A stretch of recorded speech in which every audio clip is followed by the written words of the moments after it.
The crosshairs settled on the woman's back as she stumbled through the undergrowth, blood seeping through her torn jacket. Three armed men closed in their boots, crushing dead leaves in the darkness. She had nowhere left to run until a shadow moved between the trees. The hunters didn't know they'd just entered the territory of Daniel Hayes, a single father who'd buried his Navy SEAL past along with his wedding ring. Tonight, that past was about to claw its way back to the surface. Stay with me to see how one man's quiet life explodes into chaos when the woman he saves brings war to his doorstep. Comment your city below. I'd love to know how far this story travels. The rain started at dusk fat drops that turned the mountain roads of Cedar Hollow into rivers of mud. Daniel Hayes stood at his kitchen window watching the storm roll across the pine-covered ridges while Sophie, his 8-year-old daughter, worked on her math homework at the table behind him. The pencil scratched against paper in a rhythm that had become the soundtrack to their quiet life. "Dad, what's 7 times 8? Sophie asked, her voice cutting through the drumming rain. "You know this one, sweetheart. Count it out." She groaned dramatically the way only 8-year-olds could manage. "But it's hard." "Hard things are worth doing." Daniel said the words automatic, borrowed from a different life when he'd said them to younger men preparing for war. He turned from the window, catching his reflection in the dark glass, a face that had aged beyond its 38 years' eyes, that held too many ghosts. The security company radio on the counter crackled to life. "Hayes, you there?" Daniel picked up the handset. "Go ahead, Mike." "Got a sensor trip on the north perimeter of the Brennan property. Probably just a deer, but the old man's paranoid about poachers. Can you swing by?" Daniel glanced at Sophie, who was now doodling in the margins of her homework. Mrs. Chen from next door could watch her for an hour. She always could. "Give me 20 minutes, he said into the radio. Sophie looked up, her brown eyes, her mother's eyes, already knowing. "You have to work. Just for a bit. Mrs. Chen will come over." "Can't I come with you?" "Not in this weather, baby girl." He kissed the top of her head, inhaling the scent of her strawberry shampoo. "Finish your homework. I'll be back before bedtime." 20 minutes later, Daniel drove his truck along the muddy access road that bordered the Brennan property, windshield wipers fighting a losing battle against the rain. The headlights swept across dark trees that seemed to press in from both sides.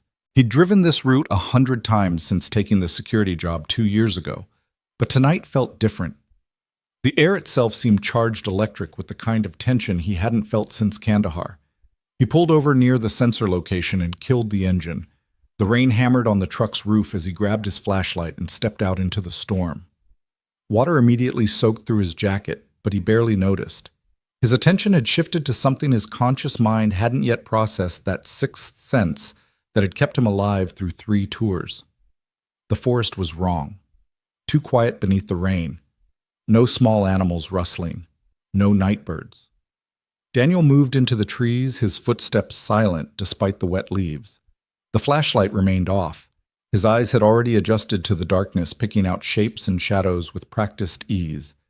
50 yards in, he found the first sign, broken branches at shoulder height, too deliberate to be wildlife. Then he heard it, labored breathing barely audible above the rain. He froze listening. The breathing came from his left, maybe 30 feet away. Not an animal. Human. In distress. Daniel approached slowly, every sense alert. Through a gap in the trees, he saw her. The woman was pressed against a massive pine trunk, trying to make herself invisible. Her dark hair was matted with rain and what looked like blood. Her jacket was torn at the shoulder, revealing a gash that needed immediate attention. She clutched something against her chest, a waterproof bag held like her life depended on it. Daniel was about to announce himself when he heard them voices coming from the north. Multiple men moving with purpose but without stealth. Hunters who believed their prey was already cornered. "She went this way," a voice called out. "Blood trail leads straight through here."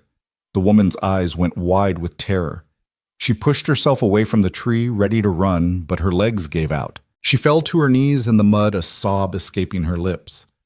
Daniel made his choice in an instant. He moved from cover, covering the distance between them in 3 quick strides.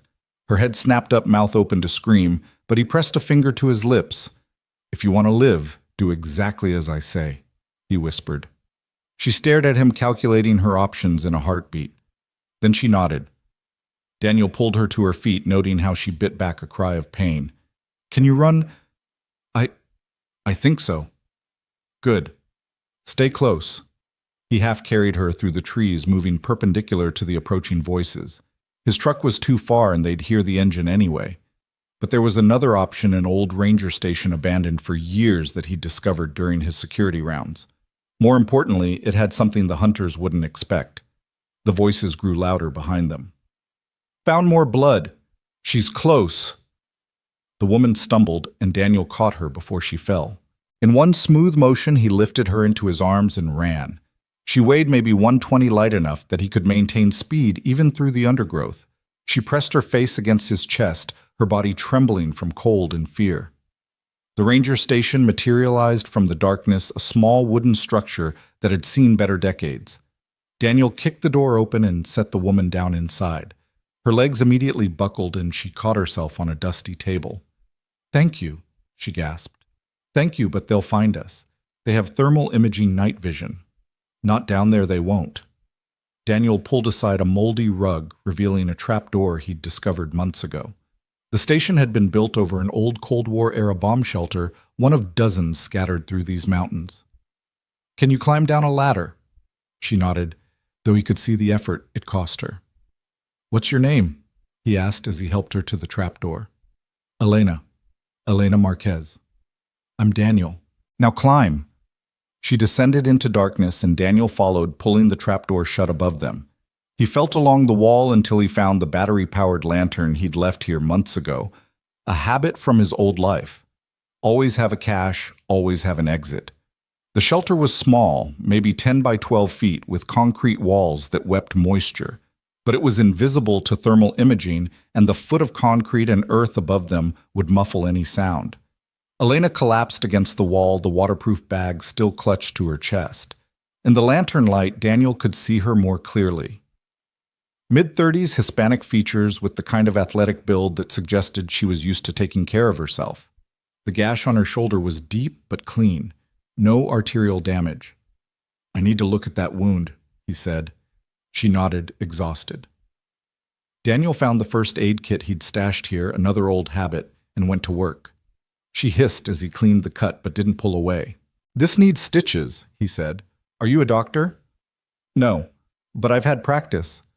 Above them, footsteps thundered across the wooden floor.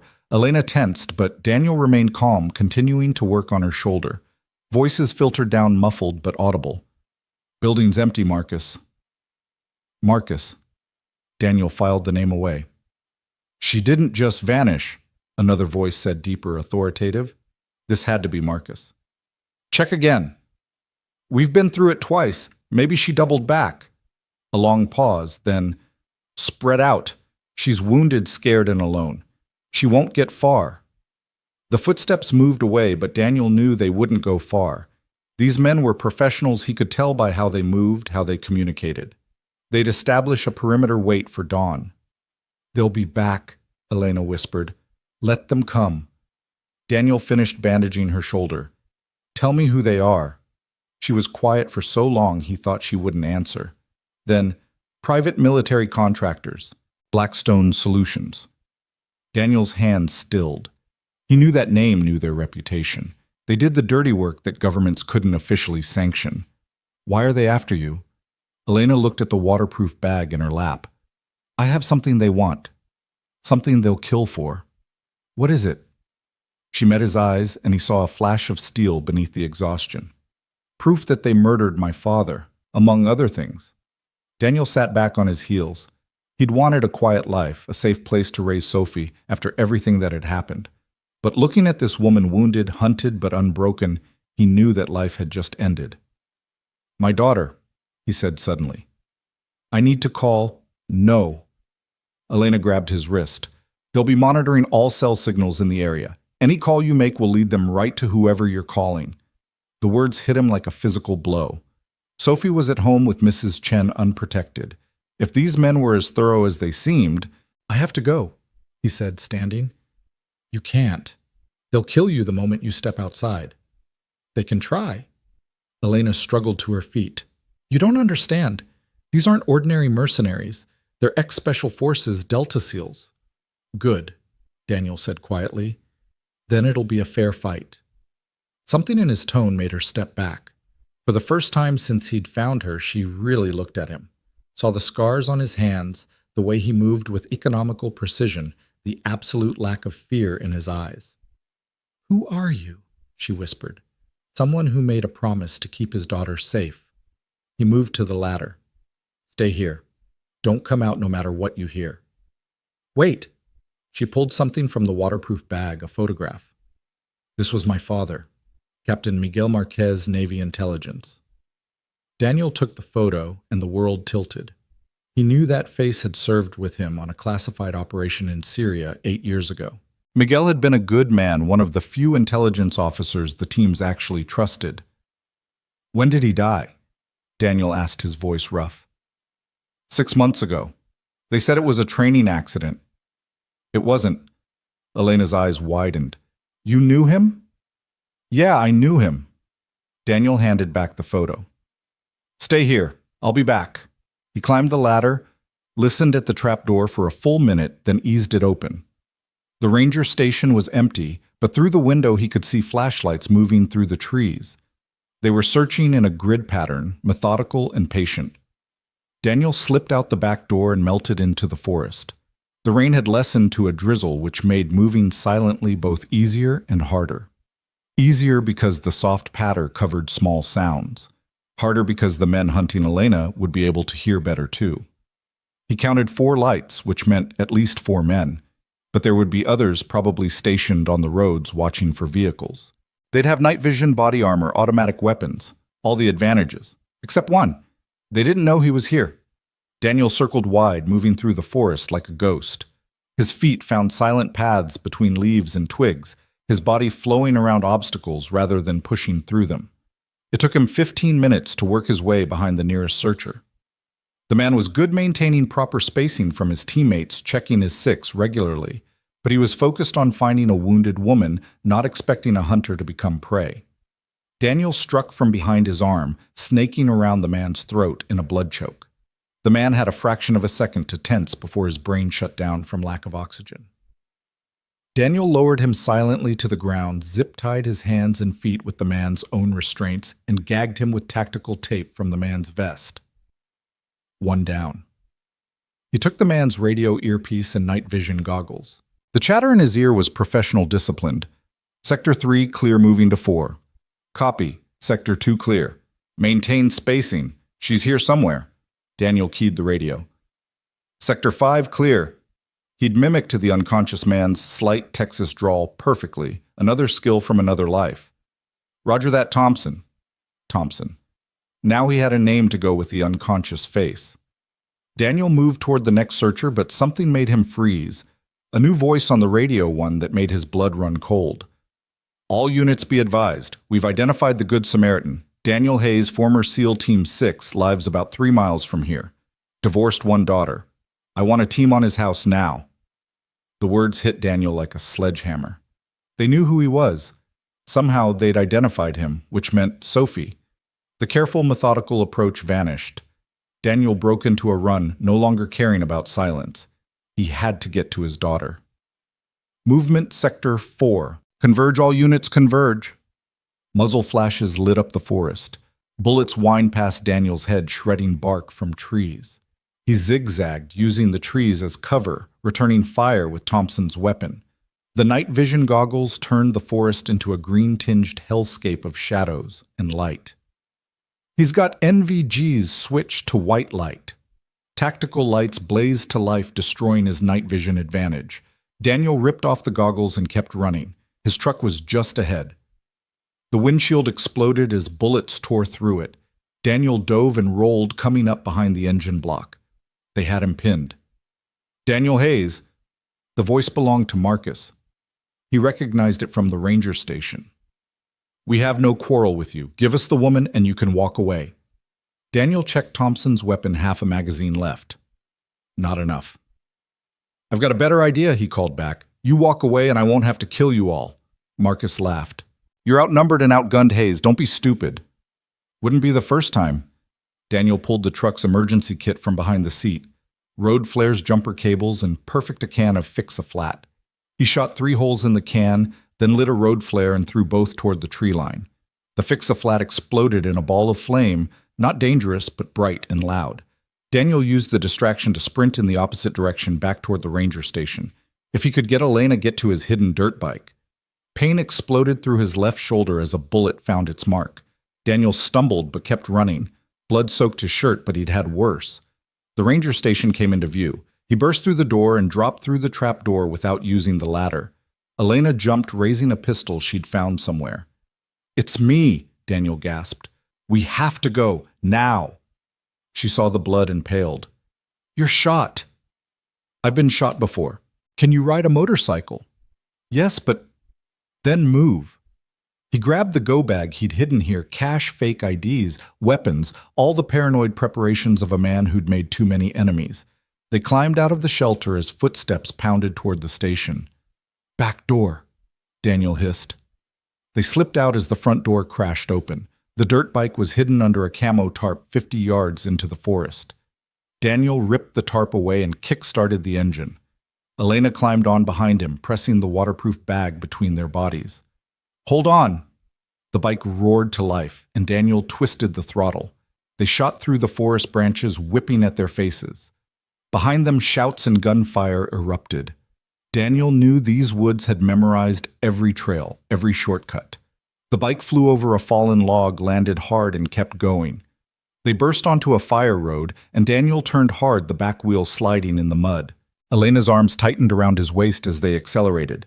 The main road was just ahead. A black SUV roared out of nowhere, trying to ram them. Daniel turned at the last second, the SUV's mirror clipping his shoulder. Pain flared from his bullet wound, but he held on. They shot past the SUV, which tried to turn but slid in the mud. 5 minutes later, they were on the main road racing toward town. Daniel's mind calculated rapidly. They'd have teams at his house, probably at the police station too. But there was one place they might not expect: the old Methodist church on the edge of town. It had been abandoned for years, but Daniel had played there as a kid, knew all its hiding spots. He turned off the main road onto a gravel path that led to the church. The bike's headlight illuminated the weathered wooden structure, its steeple tilting at a dangerous angle. Daniel killed the engine and half fell off the bike. Elena caught him before he hit the ground. "We need to stop that bleeding," she said. "Inside first." The church door hung on one hinge. They pushed inside, Elena supporting more of Daniel's weight with each step. The interior was a maze of overturned pews and scattered hymn books, lit by moonlight streaming through broken windows. Daniel led them to the basement door, hidden behind what had once been the altar. The basement was dry, windowless, and most importantly had a tunnel that led to the old parsonage next door, a leftover from Prohibition, when the church had been a stop on the bootlegger's route. Once they were safely in the basement, Elena helped Daniel sit against the wall. She found an old tablecloth and tore it into strips. "This is going to hurt," she warned. "Just do it." She packed the wound and wrapped it tight. Daniel gritted his teeth but made no sound. When she was done, he was pale but steady. "We can't stay here long," he said. "I need to get to my daughter. They'll be watching your house." "I know. That's why we're not going to my house." He pulled out a burner phone from his go bag, one that had never been turned on completely clean. "There's someone I trust, someone they won't expect." He dialed a number from memory. It rang once, twice. "Hello?" The voice was gruff, irritated at being woken. "Tom, it's Daniel. I need you to listen very carefully." Tom Brennan, the paranoid millionaire whose property Daniel patrolled, former Marine Vietnam vet, and the only person in Cedar Hollow who knew even part of Daniel's real history. "Daniel, what's wrong?" "I need you to get Sophie, Mrs. Chen's house. Bring them both to your panic room. Do it now. Don't ask questions." There was a pause then. "How many?" "Once a Marine, always a Marine." Tom was asking about the threat. "At least 6, probably more, professional contractors. Equipment. Full tactical." "Roger that. Moving now. What about you?" "I'll be there when I can. Tom, if anyone else shows up claiming to be me, they'll leave in pieces. Go dark, brother. I've got your 6. The line went dead. Daniel leaned back, finally allowing himself a moment to breathe. Sophie would be safe. Tom's compound was a fortress, and the old Marine was still deadly even at 70. "Thank you," Elena said quietly. "You didn't have to—" "Yeah, I did." Daniel looked at her. Really looked at her for the first time. Even bloodied and exhausted, there was something unbreakable about her. "Your father saved my life once. Syria 8 years ago. My team was compromised, about to walk into an ambush. Miguel broke protocol to warn us." Elena's eyes filled with tears. "He never told me about his operations." "He couldn't, but he was a good man, one of the best." Daniel shifted, wincing at the pain in his shoulder. "So what's really in that bag? What got him killed?" Elena was quiet for a long moment, then opened the waterproof bag. Inside were documents, photographs, and a hard drive. "My father was investigating something called Operation Prometheus," she said, "a black ops program that was supposed to be shut down 5 years ago. Only it wasn't. It was privatized, sold to the highest bidder. Blackstone Solutions has been running unauthorized operations on U.S. soil, eliminating witnesses, journalists, anyone who got too close to the truth." She pulled out a photograph and handed it to Daniel. His blood ran cold. It was him, 5 years younger, in full tactical gear. Standing next to him was Marcus, the same Marcus hunting them now and in the background. "That's my wife," Daniel said, his voice hollow. "Ex-wife. She died in a car accident 6 months after this was taken." Elena's hand covered his. "I don't think it was an accident." The words he'd never let himself think, the suspicion he'd buried with grief and guilt. Sarah's death had been too convenient, too clean. She'd been driving to meet him to tell him something important about his last mission when her car went off a cliff. No skid marks, no mechanical failure found. Your father had proof. He was gathering it when they killed him. But yes, there are documents that suggest several accidents were actually assassinations, including Sarah Hayes. Daniel closed his eyes, rage and grief warring in his chest. For 3 years he'd blamed himself. If he hadn't been deployed, if he'd been home more, if he'd chosen his family over his career. But if Elena was right, if Sarah had been murdered— "I'm going to kill them all," he said quietly. "No." Elena gripped his hand tighter. "We're going to expose them. My father didn't die for revenge. He died for justice." "Justice?" Daniel laughed bitterly. "You think anyone cares? You think the government doesn't already know? Some do. Some are part of it. But there are others, good people who just need proof. FBI, DOJ, even some in the CIA who've been trying to shut this down for years." She pulled out a phone, not a regular phone, but a military-grade encrypted satellite phone. "I have a contact, someone my father trusted. If we can get this evidence to them, they'll bury it. They always do. Not this time. This time we have names, dates, financial records. We have recorded conversations, orders for assassinations, proof of money transfers. This time we have everything." Daniel stared at the document spread before them. Part of him wanted to burn it all, take Sophie and run, start over somewhere else. But the larger part, the part that had once sworn an oath to defend his country against all enemies, foreign and domestic, knew he couldn't walk away. "All right," he said, "but we do this my way. First we get Sophie somewhere safe, really safe, not just Tom's compound. Then we make copies of everything set up, dead man switches. If they take us out, this information goes everywhere, WikiLeaks, every major newspaper, every government watchdog." "Agreed. But Daniel, there's something else you need to know." The way she said it made his skin crawl. "Marcus Kane, the man leading the team hunting us, he was part of your unit. SEAL Team 6. The name hit like a hammer. Marcus Kane. They'd called him Reaper for his kill count. They'd served together for 2 years before Marcus had gone private sector, chasing the big money." "He knows how I think," Daniel said, "how I operate. But you know him too." "I knew who he was. I'm not sure anyone really knows who he is now." Daniel struggled to his feet. "We need to move. They'll expand their search grid, and this is too obvious a hiding spot. Can you ride?" "I can do whatever I need to do." They gathered the documents and made their way through the tunnel to the parsonage. The old house was a skeleton of its former self, but it provided cover as they made their way to the edge of the property. Daniel's shoulder screamed with every movement, but he pushed through. He'd operated with worse injuries. The mission came first always. There, Elena pointed to a truck parked on the street, one of those anonymous work vehicles that no one looked at twice. Too convenient, Daniel said. Could be surveillance. But as they watched, a drunk stumbled out of a nearby bar and climbed into the truck, fumbling with his keys. Daniel made a decision. Stay here. He approached the truck as the drunk finally got the key in the ignition. Daniel knocked on the window. The man rolled it down, squinting. Yeah. You've had too much to drink, friend. How about I call you a cab? Mind your own. Daniel's hand shot through the window, pressing a pressure point that dropped the man into unconsciousness. He opened the door, caught the man before he fell, and positioned him in the passenger seat. To anyone watching, it would look like he'd passed out. Get in, he called to Elena.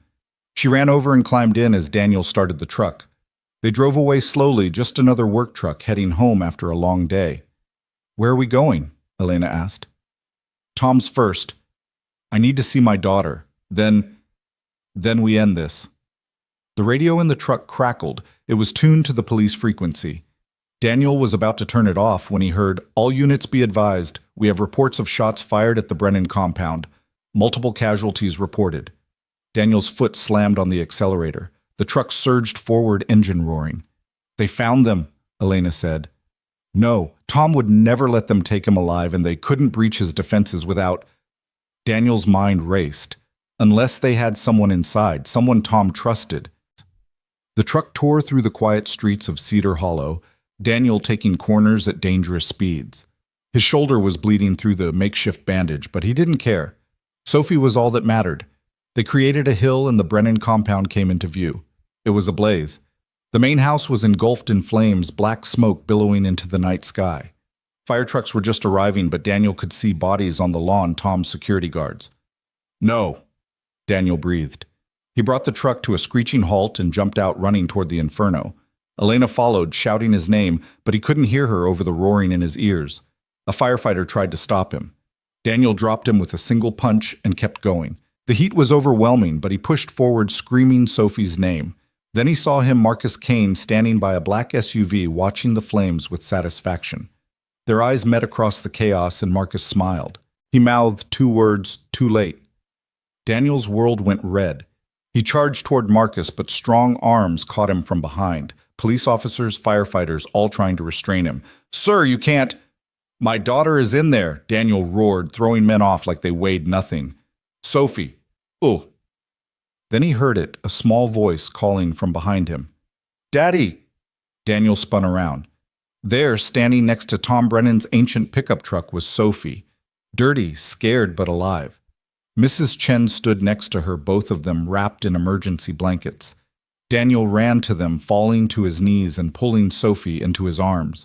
She buried her face in his chest, sobbing. "I was so scared," she whispered. "The bad men came, but Mr. Tom, he got us out through a tunnel. He went back for his dogs, and then the house exploded." Daniel looked over at the burning compound. Tom Brennan, paranoid old Marine, had saved his daughter's life at the cost of his own. "Listen to me, baby," Daniel said, pulling back to look at Sophie's face.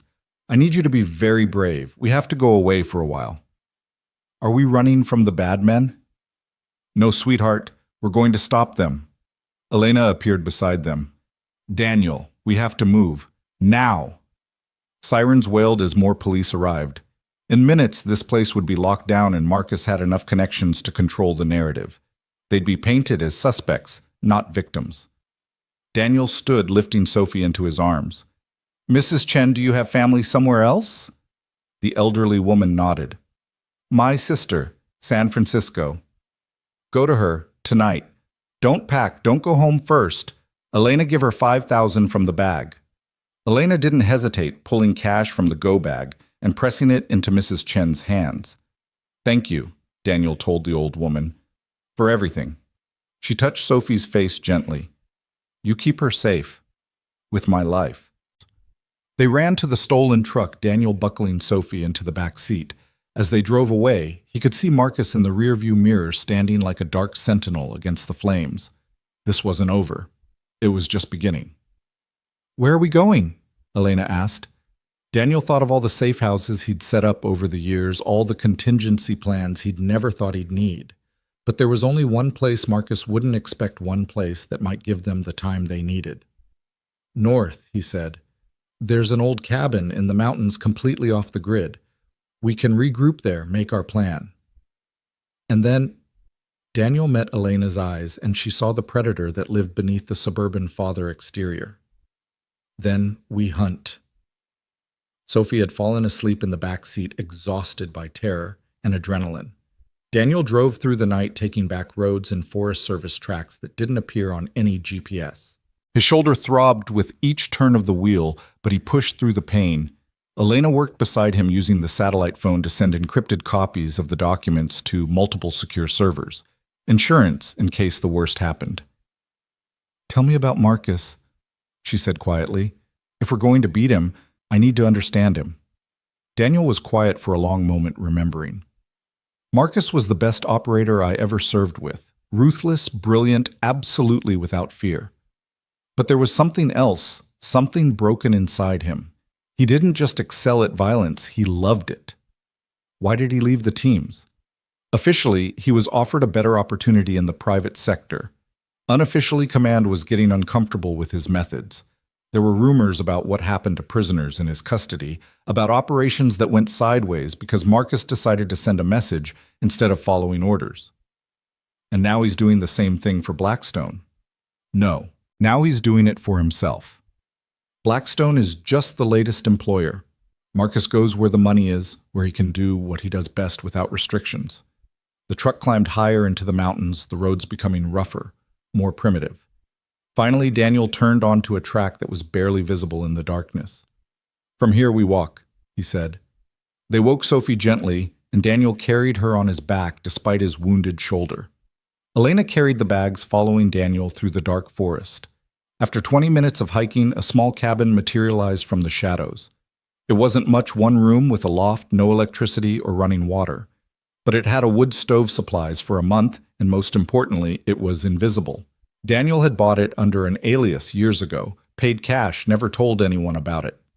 Once inside with Sophie tucked into the bed in the loft and Elena keeping watch, Daniel finally allowed himself to examine his shoulder properly. The bullet had gone through cleanly, missing anything vital, but it needed proper treatment. Elena helped him clean and dress it properly with supplies from the cabin's medical kit. Her hands were gentle but efficient. "You've done this before," he observed. "I wasn't always a journalist. I was an army nurse before I started investigating military corruption." "What made you change careers?" "I saw too many good soldiers die for bad reasons. Someone needed to ask why." Daniel studied her face in the lamplight. There was strength there, but also compassion. It was a dangerous combination, the kind that made people take on fights they couldn't win. "Your father would be proud," he said. "I hope so." She finished taping the bandage. "Daniel, I need to ask you something. The operation you were on with my father, Operation Prometheus, what really happened?" Daniel leaned back, memories flooding back. "We were told it was a capture/kill mission. High-value target in Syria, someone selling chemical weapons to terrorists. But when we got there," he shook his head, "it was a family, parents, 3 kids. Your father tried to abort the mission, said the intelligence was wrong, but Marcus followed the original orders. He killed them. All of them. Said dead witnesses couldn't contradict the official story." Elena's face paled. "And my father reported it up the chain. There was an investigation, supposedly, but nothing happened to Marcus. He left the team 6 months later with full honors and a lucrative contract with Blackstone. And my father kept investigating. Until they killed him for it." They sat in silence for a moment, the weight of the truth heavy between them. "We're going to stop them," Elena said finally. "All of them. It won't bring back the dead." "No, but it might save the living." Daniel looked up at the loft where Sophie slept. His daughter, innocent of all this violence and corruption. She deserved a world where men like Marcus Kane couldn't operate with impunity. "All right," he said. "Tomorrow we start planning. We'll need resources, allies, and a way to get this information to someone who can actually do something with it. I have contacts." A sound outside made them both freeze. Footsteps on leaves, trying to be quiet, but not quite succeeding. Daniel moved silently to the window, peering out into the darkness. 3 figures moving toward the cabin in tactical formation. "They found us," he whispered. "Get Sophie. Back door. Now." Elena moved toward the ladder, but it was too late. The front door exploded inward and men in tactical gear stormed in. Daniel reacted instantly, grabbing the nearest attacker and using him as a shield as the others opened fire. The cabin filled with the deafening sound of automatic weapons. Daniel threw the man he was holding into the others and dove for his rifle. He came up firing, dropping one attacker with a double tap to the chest. The man's body armor absorbed the rounds, but the impact knocked him down. Elena had grabbed a pistol and was returning fire from the loft, keeping the attackers' heads down while shielding Sophie with her body. "Go!" Daniel shouted. "Window." She didn't hesitate. Elena grabbed Sophie and jumped through the loft window, a 15-foot drop to the ground below. Daniel heard them hit and keep running. He laid down covering fire and followed, diving through the main floor window as bullets shredded the wall where he'd been standing. He hit the ground hard, his wounded shoulder screaming, but rolled to his feet and ran. "Daddy!" Sophie's terrified voice cut through the darkness. Daniel found them 20 yards into the forest, Elena trying to carry Sophie while limping badly. She'd injured her ankle in the fall. "Here!" He scooped Sophie up with his good arm. "This way." They ran deeper into the forest, the sounds of pursuit close behind. Daniel knew these woods had walked them 100 times, but their pursuers had night vision and were gaining ground.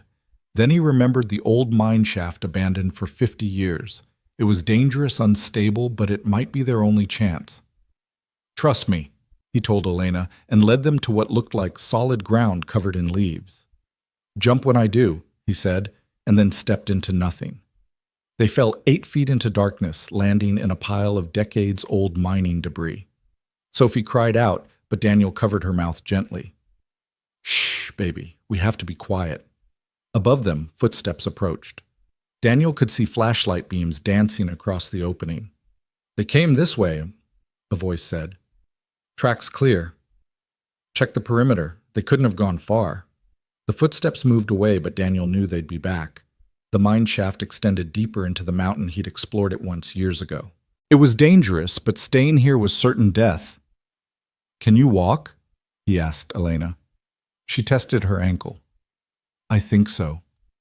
They moved deeper into the mine, Daniel using his phone's flashlight sparingly. The tunnel was narrow, forcing them to move single file. Sophie whimpered, terrified of the darkness and the tons of rock above them. "It's okay, sweetheart," Daniel whispered. "Remember the story I used to tell you about the brave princess who went underground to fight the dragon?" "This isn't a story," Sophie sobbed. "No," Daniel agreed. "But you're still brave." They kept moving the tunnel, branching and twisting. Daniel tried to remember the layout from his previous exploration, but everything looked the same in the darkness. Then he heard the sound of running water. "This way!" The tunnel opened into a larger chamber where an underground stream had carved a channel through the rock. The water was freezing, but it led out. Daniel remembered it emerged near a waterfall 2 miles down the mountain. "We have to go through the water," he told them. "Daniel, she's 8 years old," Elena protested, "and if we stay here, she won't make it to 9. The harsh truth silenced any argument. Daniel lifted Sophie onto his back. "Hold on tight, baby. Don't let go no matter what." They entered the stream. The water was knee-deep and moving fast, the current trying to pull them off their feet. The cold was shocking, like thousands of needles piercing their skin. Sophie gasped, but didn't cry out. They waded through the darkness, the stream gradually deepening. Soon it was up to Daniel's chest, and he had to hold Sophie higher to keep her head above water. Elena struggled beside them, her injured ankle making each step agony. Then they heard voices echoing from the tunnel behind them. Their pursuers had found the mine. "Faster," Daniel urged. The stream turned into rapids, the water white and violent. Daniel grabbed Elena's hand just as the current swept her off her feet. For a terrifying moment, he was holding both of them against the force of the water, his wounded shoulder feeling like it was tearing apart. Then the bottom dropped out. They plunged down a waterfall, falling through darkness into a deep pool. Daniel kept his grip on Sophie, turning his body to take the impact. They hit hard, the cold water driving all breath from their lungs. Daniel kicked toward the surface, his lungs burning. They broke through, gasping. Sophie was coughing, but conscious. Elena surfaced beside them, spluttering. "Swim for the shore," Daniel commanded. They dragged themselves onto a rocky beach, shivering violently.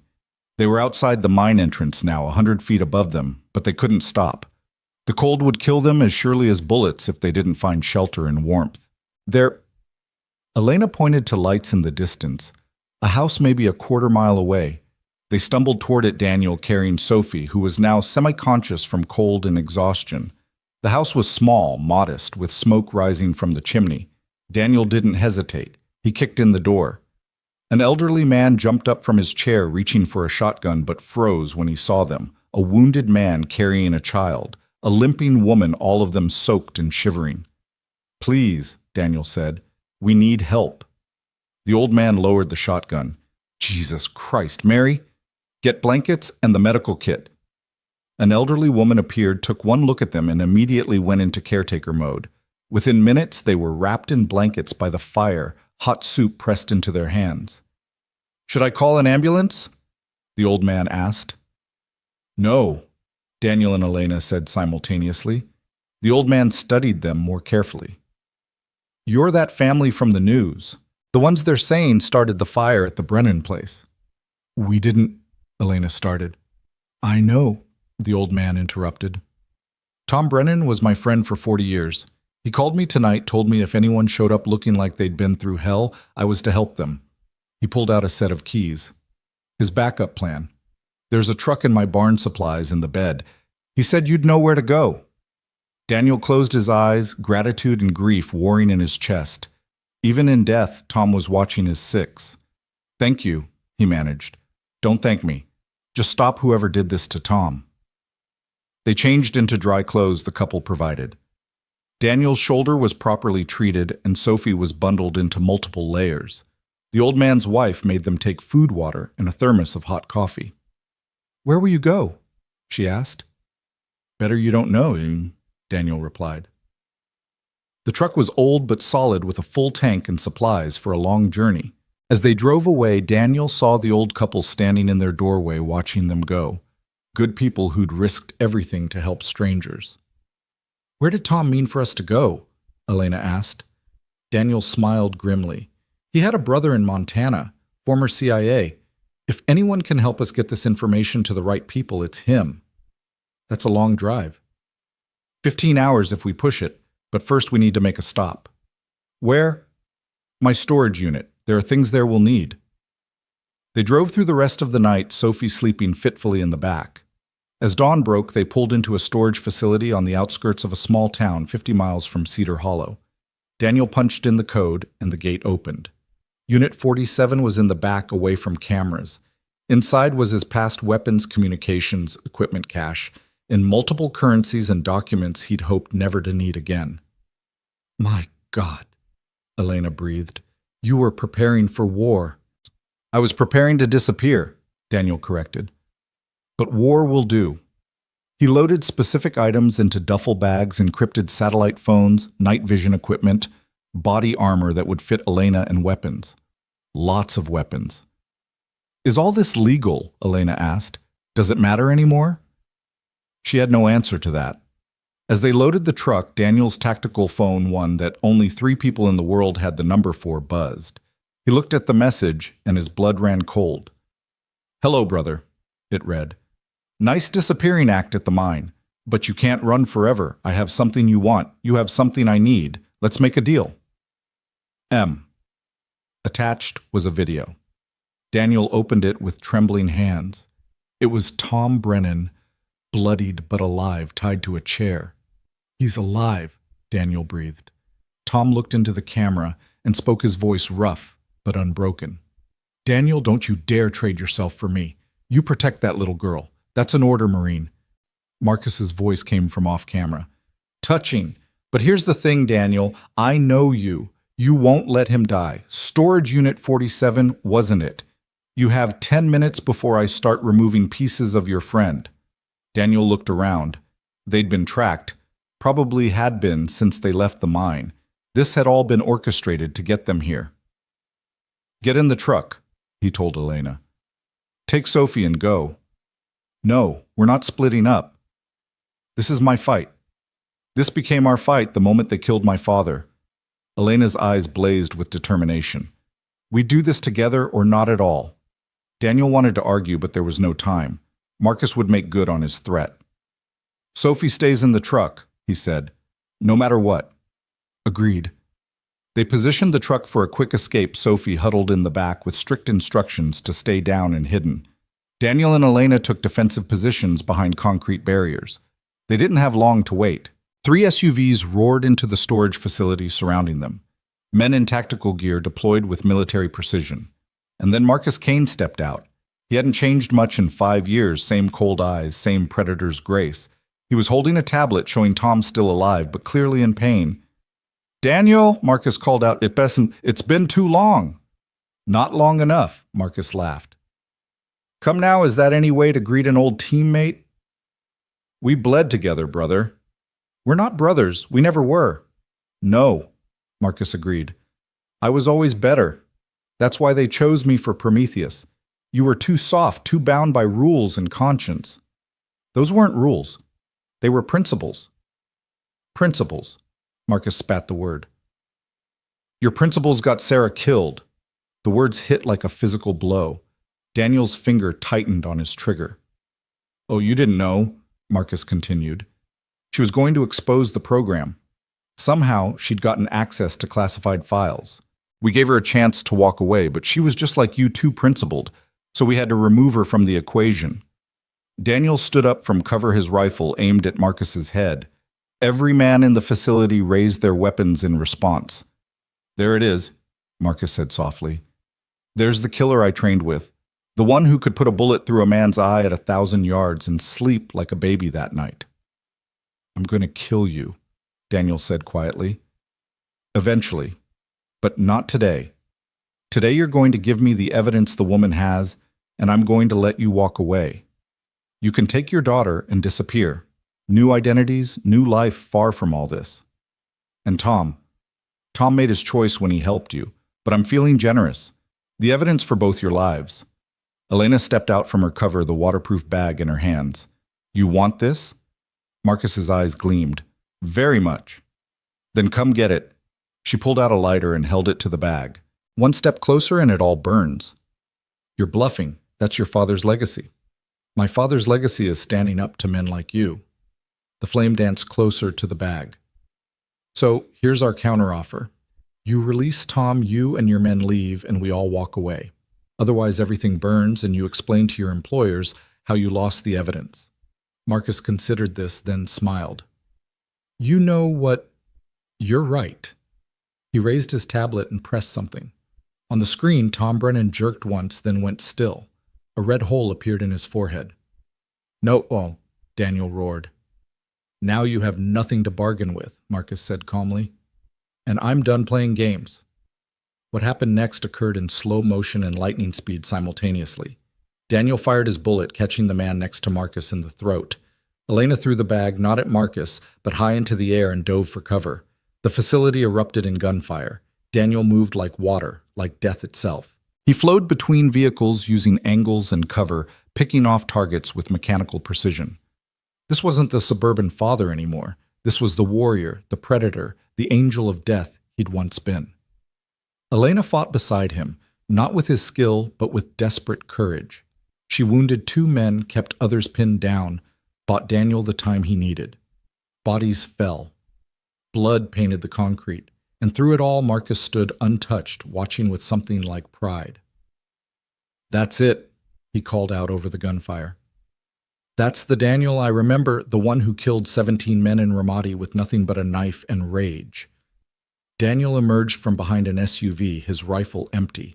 Marcus faced him also out of ammunition. They stood 20 feet apart, surrounded by the dead and dying.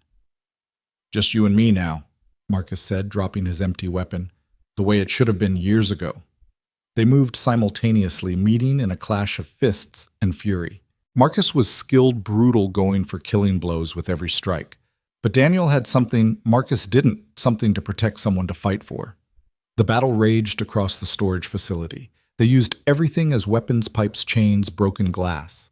Both men bled from dozens of wounds, but neither would yield. Finally, Daniel managed to get Marcus in a chokehold. He squeezed with all his remaining strength, feeling Marcus struggle, then gradually weaken. "Do it," Marcus gasped. "Kill me. Become me." Daniel wanted to. God, how he wanted to. But then he heard Sophie crying in the truck, heard Elena calling his name, and he knew. Killing Marcus would be easy.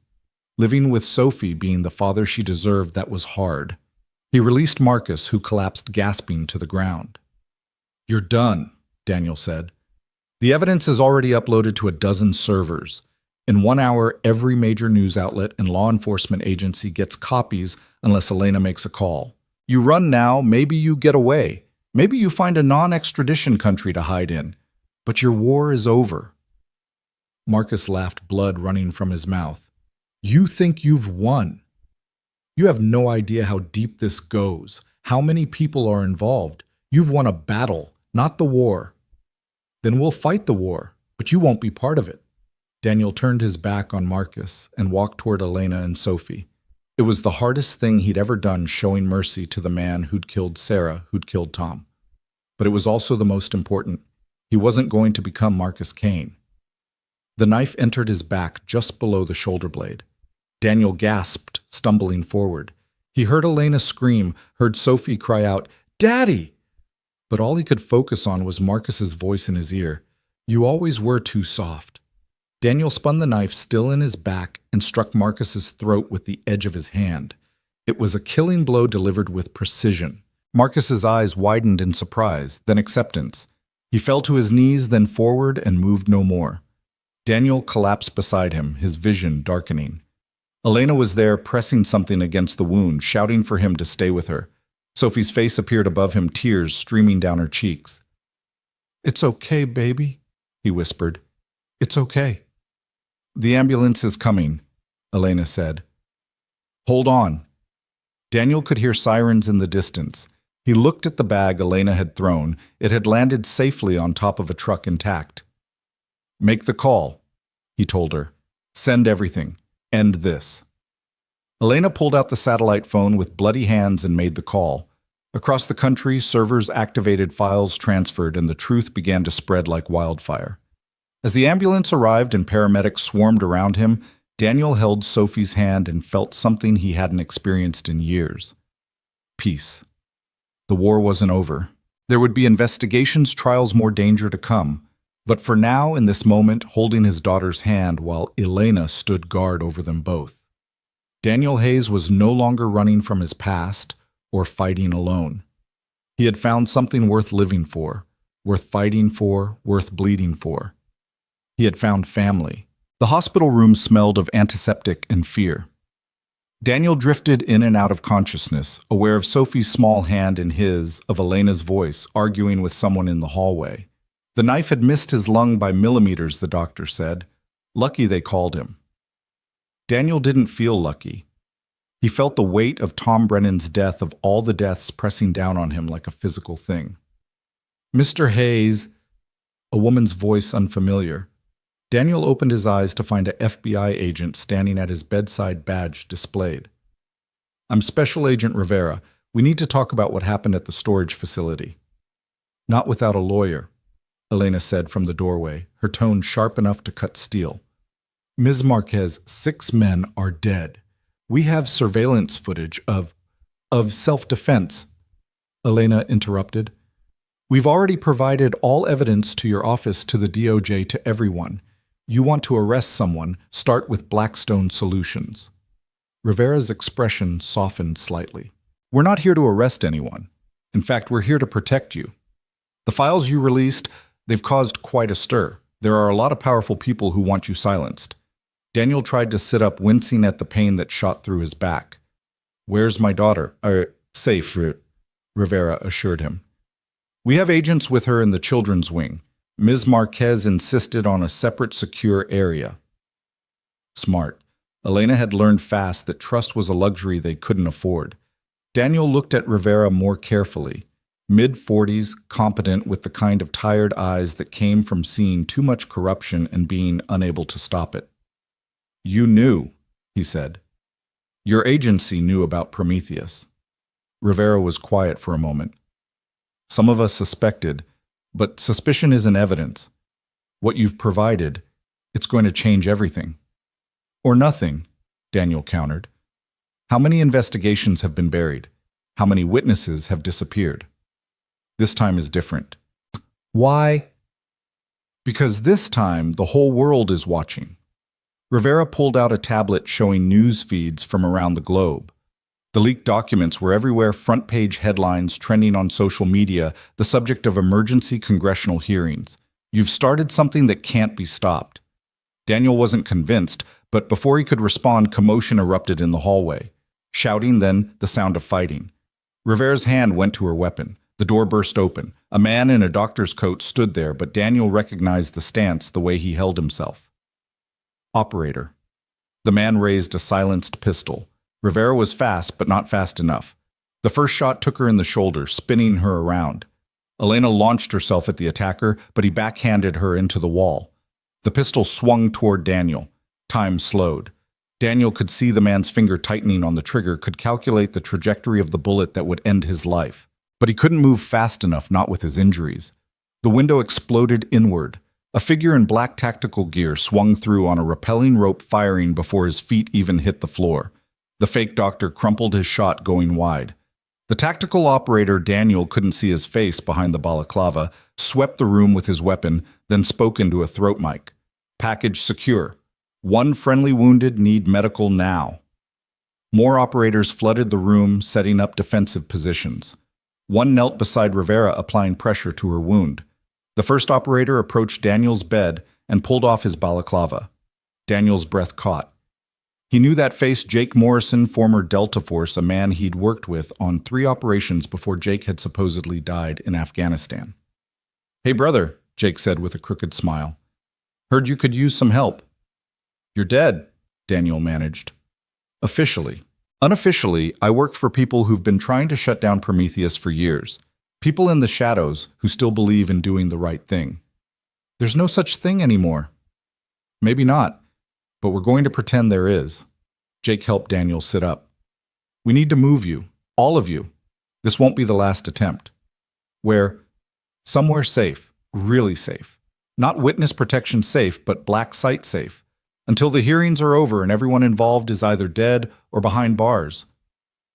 Daniel looked at Elena, who was holding a compress to a cut on her forehead. She nodded. They didn't have a choice. The move happened fast. Sophie was brought in, clinging to Daniel despite his injuries. They were loaded into an armored vehicle that had somehow appeared in the hospital's parking garage. The convoy that formed around them was impressive: multiple vehicles, air support, the works. "Your guardian angel has deep pockets," Elena observed. Jake, sitting across from them, shrugged.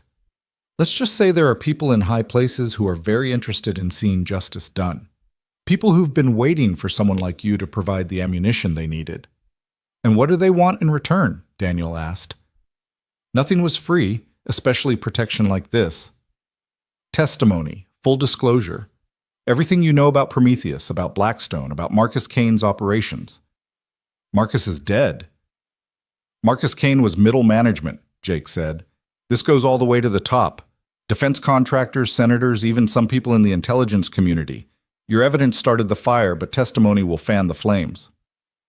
The convoy wound through the mountains for hours, finally arriving at what looked like an abandoned ski resort. But Daniel could see the subtle signs: hidden cameras, reinforced structures, fields of fire carefully mapped. This was a fortress disguised as ruins. Inside it was anything but abandoned.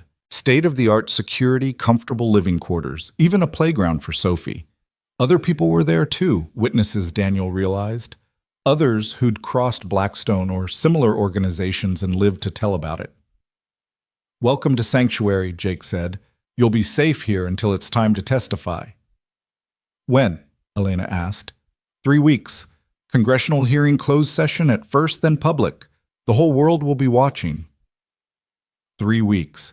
Daniel could hardly imagine being still that long, but Sophie needed stability, needed to feel safe. He watched her explore the playground, already making friends with another child whose parents were presumably also in hiding. "She's resilient," Elena said, following his gaze. "Like her father." "She shouldn't have to be." Elena touched his arm gently. "But she is. And that's what's going to get her through this." The days at Sanctuary fell into a routine. Daniel's wound healed slowly, too slowly for his liking. He spent hours being debriefed by federal prosecutors, walking them through every detail of his service, every mission that connected to Prometheus. Elena did the same with her father's investigation, the two narratives weaving together to form a damning picture of corruption and murder. Sophie adapted as children do with remarkable resilience. She attended classes with the other children, protected and taught by security-cleared teachers. At night, she still had nightmares, still called out for Daniel, but less frequently as the days passed. It was during the second week that Elena found Daniel on the observation deck, watching the sunrise over the mountains. "Couldn't sleep?" she asked. "Haven't been able to properly sleep in years." She stood beside him close enough that he could feel her warmth in the cold morning air. "What are you going to do when this is over?" "Assuming we survive it." "Assuming that." Daniel was quiet for a long moment. "I used to think I'd take Sophie somewhere remote, maybe Alaska or Montana. Somewhere we could disappear, but now—" He looked at Elena. "Running isn't living. Sophie deserves better than a father who's always looking over his shoulder." "So what's the alternative?" "Fight. Not with guns, but with truth. Make sure what happened to Tom, to Sarah, to your father, make sure it means something." Elena stepped closer, and Daniel found his arm going around her shoulders, natural as breathing. They'd been through hell together, saved each other's lives, and somewhere in the chaos, something had grown between them. "My father would have liked you," she said softly. "I'm not sure about that. I was part of the system he was fighting against." "No, you were a soldier. You followed orders until those orders went against everything you believed in. Then you stood up. That takes more courage than blindly following or blindly rebelling." Before Daniel could respond, Jake appeared on the deck. His expression was grim. "We have a problem," he said. "Someone leaked the location of the hearings. Blackstone's moving assets into position." "How many?" Daniel asked, already shifting into tactical mode. "Our intelligence suggests at least 3 teams. They're not going to let you testify." "So we changed the location." "It's not that simple. This is a congressional hearing. The location was set months ago. Security's already in place." "Then increase it." Jake shook his head. "You don't understand. Some of the security is theirs. We don't know who we can trust." Daniel felt the familiar weight of incoming disaster. They'd been naive to think Blackstone would simply let them testify that the rule of law still meant something to these people. "What are our options?" Elena asked. "We can try to get you there in secret, hope we can protect you long enough to testify, or you don't go. You stay hidden, stay safe." "That's not an option," Daniel said flatly. "We testify, or all of this was for nothing." Jake nodded like he'd expected that answer. "Then we do this smart. Multiple routes, decoy convoys, and a small team of people I trust absolutely." "How small?" 4 operators, including me. Any more, and we risk infiltration. 4 operators to protect them against 3 teams of Blackstone mercenaries. The odds were terrible, but Daniel had faced worse. "When do we leave?" "Tomorrow night. We'll move under cover of darkness, take a route they won't expect." The next 36 hours passed intense preparation. Daniel worked with Jake's team, planning routes, contingencies, fallback positions. Elena prepared her testimony, organizing the evidence into a coherent narrative that would be impossible to deny or dismiss. Sophie sensed the tension and became clingy, refusing to let Daniel out of her sight. "Are the bad men coming back?" she asked as Daniel tucked her into bed the night before they were to leave. He wanted to lie to tell her everything would be fine, but she deserved better than comfortable lies. "Maybe, but I won't let them hurt you." "What about you? Will they hurt you?" Daniel kissed her forehead. "I'm pretty tough, baby girl, and I've got help this time." "Elena's helping." "Yeah, she is." Sophie considered this. "I like her. She's nice, and she makes you smile."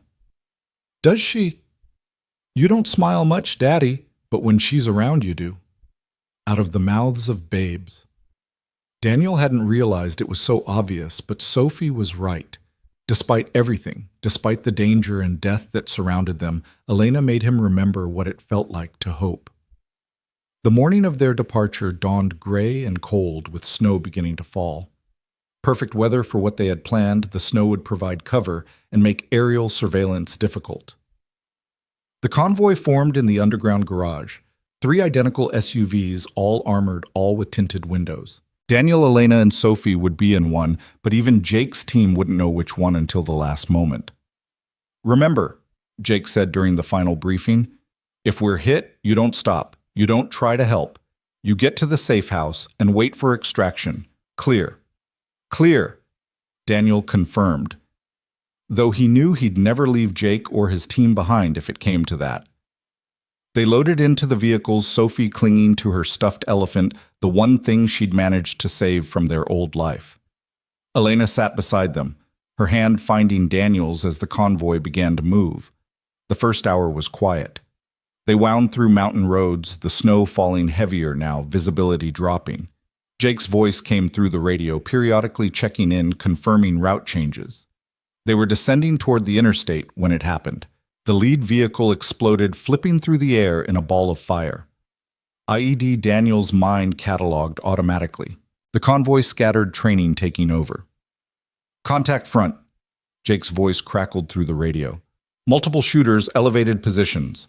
The world erupted in gunfire. Bullets sparked off the armored glass of their SUV as the driver, one of Jake's men, threw the vehicle into a controlled skid, using it as cover. "Stay down!" Daniel shouted, pushing Sophie to the floor and covering her with his body. Through the windows, he could see muzzle flashes from the tree line. At least a dozen shooters positioned perfectly for an ambush. They'd known the route. Someone had leaked it. "We need to move," the driver shouted. "They'll have the road blocked ahead." "Off-road," Daniel commanded. "Through the trees." The driver didn't hesitate, yanking the wheel hard right and plowing into the forest. Trees scraped against the vehicle branches, shattering against the reinforced windows. Behind them, the firefight continued, Jake and his team buying them time with their lives. They burst out of the trees onto another road, nearly colliding with a civilian pickup truck. The driver corrected tires, screaming, and accelerated toward the highway. "Jake, we're clear," Daniel said into the radio. "What's your status?" "Static." Then faintly, "Go. Safe house. We'll hold." The transmission cut off. Elena was already on the satellite phone calling for help, for backup, for anything. But Daniel knew the truth. They were on their own now. The safe house was 40 miles away, a nondescript house in a suburban neighborhood. They made it in 20 minutes, the driver pushing the damaged SUV to its limits. They pulled into the garage, the door closing behind them before the engine even stopped. "Everyone okay?" Daniel asked, checking Sophie for injuries. She nodded, tears streaming down her face, but unhurt. Elena had a cut on her cheek from flying glass, but nothing serious. The driver, Daniel, finally recognized him as Mitchell, former Marine Recon, was already setting up defensive positions. "They'll find us," he said. "That ambush was too well coordinated. They knew our routes, all of them." "How long do we have?" Daniel asked. "An hour, maybe 2. Not enough time for help to arrive, assuming help was even coming. Daniel made a decision. "You take Elena and Sophie," he told Mitchell. "Get them to the hearing." "No," Elena said immediately. "We're not splitting up." "Elena?" "No." Her voice was fierce. "We do this together or not at all. That's what you told me, remember."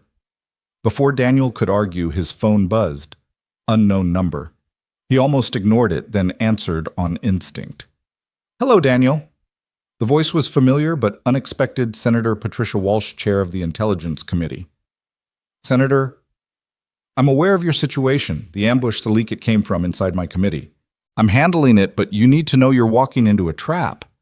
The hearing compromised.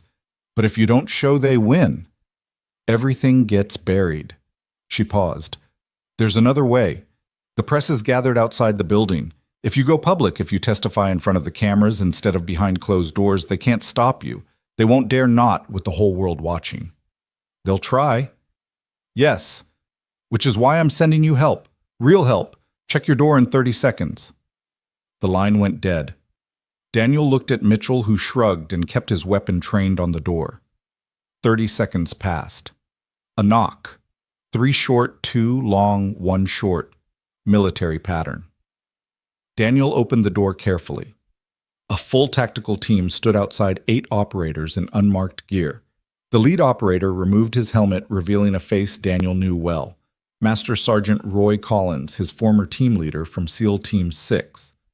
"Heard you could use some backup," Roy said with a grin. "You're supposed to be in Afghanistan." "Was. Until I saw what you released about Prometheus, about what they did to Sarah." Roy's expression hardened. "A lot of us have been waiting for a chance to make this right. Senator Walsh gave us that chance." Behind Roy, more vehicles pulled up. More operators, all former special forces, all men Daniel had served with or trained with, men who'd kept their honor when the system around them corrupted. "How many, Daniel asked. 42, all volunteers, all ready to ensure you make it to that hearing." For the first time since the ambush, Daniel felt hope. Not just for survival, but for victory. "Then let's end this, Shep," he said. The convoy that formed was unlike anything that had protected them before. Not official, not sanctioned, but bound by something stronger than orders, loyalty to each other and to the truth. They moved through the city like a military operation, vehicles leapfrogging operators providing overwatch from rooftops. Blackstone's teams were waiting, of course. The first attack came 10 blocks from the Capitol building. RPGs and automatic weapons fire from multiple positions. But this time, Daniel's protectors were ready. Counter-snipers eliminated threats before they could engage. Electronic warfare specialists jammed remote detonators. It wasn't a fight. It was a statement. The second attack was more desperate. Blackstone operators in stolen police uniforms tried to establish a roadblock. Roy's team went through them like paper, non-lethal, but decisive. They wanted these men alive, wanted them to testify about who gave their orders. By the time they reached the Capitol, the media had been alerted. Cameras were everywhere, broadcasting live as the convoy pulled up. Daniel stepped out first, then helped Sophie down. Elena followed, the evidence bag clutched in her hands. The crowd of reporters surged forward, but Roy's team held them at a respectful distance. Daniel could see senators watching from the building's windows, some looking pleased, others terrified. The truth was coming, and there was nowhere left to hide. "Mr. Hayes," a reporter shouted, "will you testify about Operation Prometheus?" Daniel stopped at the bottom of the Capitol steps, Sophie's hand in his, Elena beside him. He looked directly into the nearest camera. "I'm going to testify about all of it," he said clearly. "About the illegal operations, the murders, the cover-ups, about how private military contractors have been conducting unauthorized operations on American soil, about how they killed my wife Elena's father and dozens of others who tried to expose them." "Can you prove these allegations?" another reporter called. Elena held up the evidence bag. "We have documents, recordings, financial records, everything needed to prove that Blackstone Solutions and their allies in government have been operating outside the law for years." "And you'll name names?" someone asked. "Every single one," Daniel confirmed. They climbed the steps, Roy's team forming a protective corridor. At the top, Senator Walsh waited with Capitol Police, real ones, this time carefully vetted. "Mr. Hayes, Ms. Marquez," she said formally, "the committee is ready for your testimony." "We testify publicly," Daniel said, "in front of the cameras." Walsh smiled slightly. "I thought you might say that. We've arranged for the hearing to be held in the main chamber. Every major network will be broadcasting live." They entered the building, footsteps echoing in the marble halls. Sophie walked between Daniel and Elena, brave despite her fear. Behind them, Roy's team maintained security, ready for any last-minute attempts to stop them. The hearing chamber was packed. Senators, reporters, officials from various agencies, all waiting to hear what Daniel and Elena had to say. At the witness table, 2 chairs waited. 3. Daniel corrected mentally as a Senate aide quickly added a 3rd chair for Sophie. As they took their seats, Daniel saw the men and women scattered throughout the crowd, their bearing marking them as operators. Blackstone's last line of defense, probably armed despite security, but they couldn't act not with cameras rolling, not with the whole world watching. Senator Walsh called the hearing to order. "Mr. Hayes, Ms. Marquez, you understand you're testifying under oath." "We do," they said in unison. "Then please begin." Elena went first. her voice clear and steady as she laid out her father's investigation. She showed documents, played recordings, presented evidence that was impossible to refute. The chamber was silent except for her voice and the scratch of reporters' pens. When it was Daniel's turn, he started at the beginning. His recruitment, his training, his missions. He named names, dates, locations. He described operations that were supposedly classified but had actually been illegal.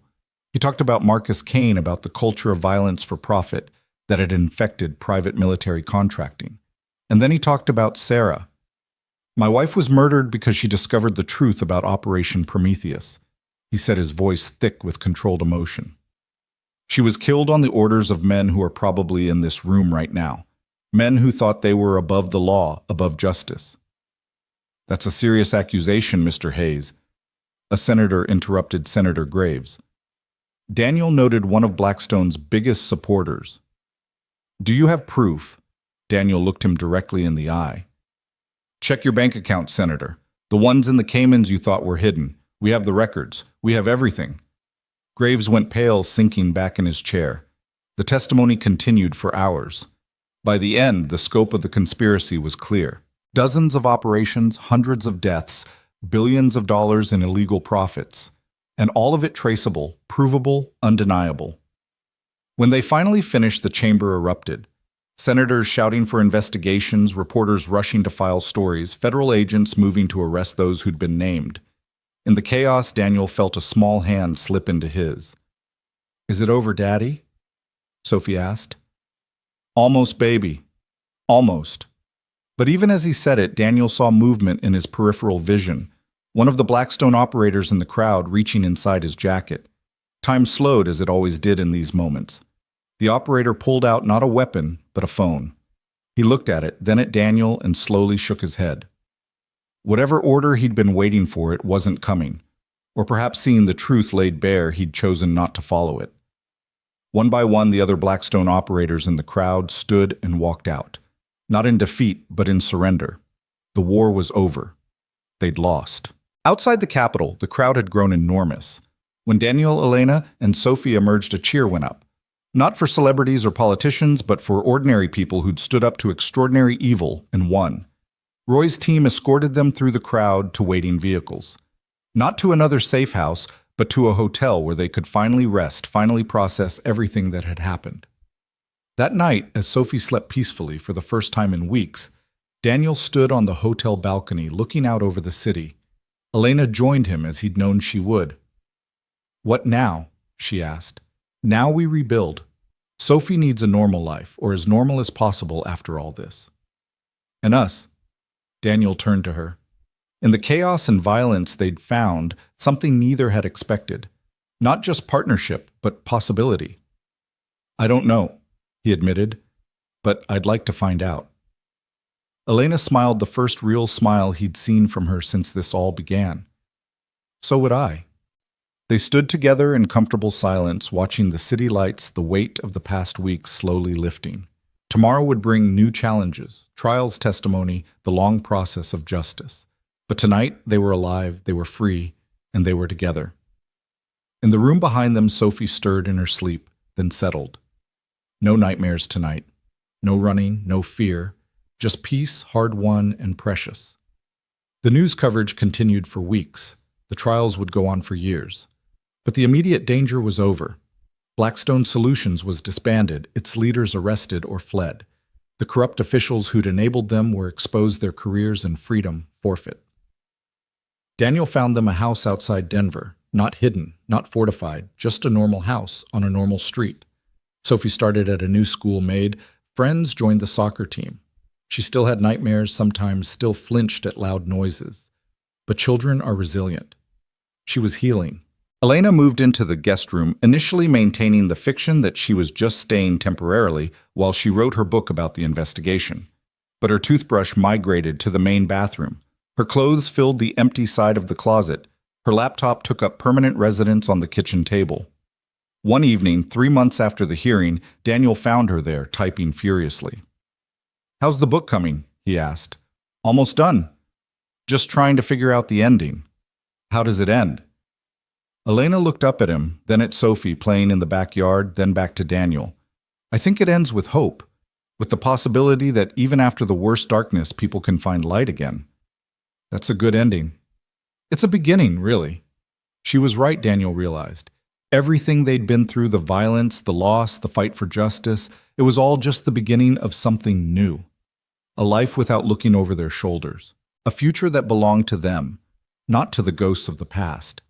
That night, as they sat down to dinner as a family, because that's what they'd become somewhere between the gunfire and the testimony, Sophie asked a question that stopped them both. Elena, are you going to marry my dad? Daniel nearly choked on his water. Elena turned bright red. Sophie, Daniel managed, you can't just... Why not? Sophie asked with 8-year-old directness. You love each other, don't you? Daniel and Elena looked at each other across the table. In that look was everything, the terror of the forest, the desperate flight through the mine, the standing together against impossible odds. But there was more, too. Quiet mornings over coffee. Shared laughter at Sophie's antics. The feeling of coming home to someone who understood the weight of the past and the fragility of the future. Yes, Elena said simply. We do. Sophie beamed. Good. Can we have cake at the wedding? The question of marriage would wait. There was no rush, no need to formalize what they already knew. They were family forged in fire and strengthened by survival. They'd fought for the truth, for justice, for each other. Now they had the harder task of learning to live in peace. But they'd do it together. As Daniel tucked Sophie into bed that night, she asked one more question.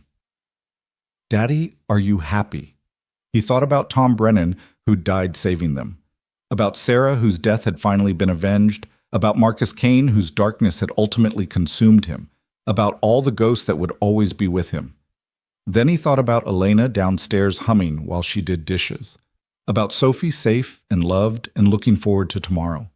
About the life they were building from the ashes of the old one. Yeah, baby girl, he said, kissing her forehead. I'm happy. And for the first time in years, it was true. The autumn leaves were falling outside their Denver home when the first letter arrived. Daniel found it tucked under the windshield wiper of his truck. No postmark, no return address. Just his name written in precise block letters. He opened it carefully, old habits making him check for powders or triggers. You testified, you won, but the war isn't over. They're regrouping. Be ready. A friend. Daniel showed it to Elena that evening after Sophie had gone to bed. She studied the handwriting, the paper looking for clues with her investigative instincts. Could be a crank, she said, though her tone suggested she didn't believe it. The trials have been all over the news, lots of conspiracy theorists out there. Could be, Daniel agreed, but he started checking the house's security systems more frequently, started watching cars that lingered too long on their street. 3 days later, Jake Morrison called. He'd survived the ambush barely and spent months recovering in a CIA medical facility. His voice was different now, rougher, like something had broken inside him that couldn't be fully healed. We need to talk, Jake said. Not on the phone. Can you come to D.C.? Is Sophie safe here? For now. But Daniel, things are happening. Things that weren't in the files you released. Daniel made arrangements with Elena's cousin to watch Sophie for a few days, telling his daughter it was a work trip, nothing more. She accepted it with the resignation of a child who'd learned that sometimes adults had to do things that took them away. The flight to D.C. was turbulent, matching Daniel's mood. Elena sat beside him working on her laptop, but he could see the tension in her shoulders. They both knew this peace they'd found was fragile, possibly temporary. Jake met them at a small restaurant in Georgetown, one of those places that had been there forever, and asked no questions. He looked older, thinner, moving with the careful precision of someone managing chronic pain. Prometheus wasn't the only program, he said without preamble. It was part of something bigger, something that goes back decades. We exposed everyone involved, Elena protested. The arrests, the trials. You exposed one tentacle of the octopus, Jake interrupted. But the body is still out there, still functioning, and now it's angry. He slid a folder across the table. Inside were photographed surveillance shots of men and women Daniel didn't recognize but whose bearing he knew intimately. Operators. Predators. They call themselves the Prometheus Foundation now. Jake explained. Officially, they're a think tank focused on defense policy. Unofficially, they're the survivors of Blackstone and half a dozen other contractors reorganized under new management. Who's running it? Daniel asked, though he had a feeling he already knew the answer. We don't know the name at the top, but the operational commander is someone you know. Victoria Kane. The coffee cup in Daniel's hand cracked. Victoria Kane, Marcus's sister. Former CIA brilliant and, according to rumors, even more ruthless than her brother had been. She blames you for Marcus's death, Jake continued, but it's more than personal. The testimony you gave, the evidence you released, it cost them billions in contracts, dozens of operatives in prison. They want revenge, but they also want to rebuild. And to do that, they need you silenced. So we go to the FBI, Elena said. To the Justice Department. Jake laughed bitterly. With what rumors, suspicions? The Foundation is careful. They've learned from Blackstone's mistakes. No electronic trails, no documentation. Everything is verbal. Everything is deniable.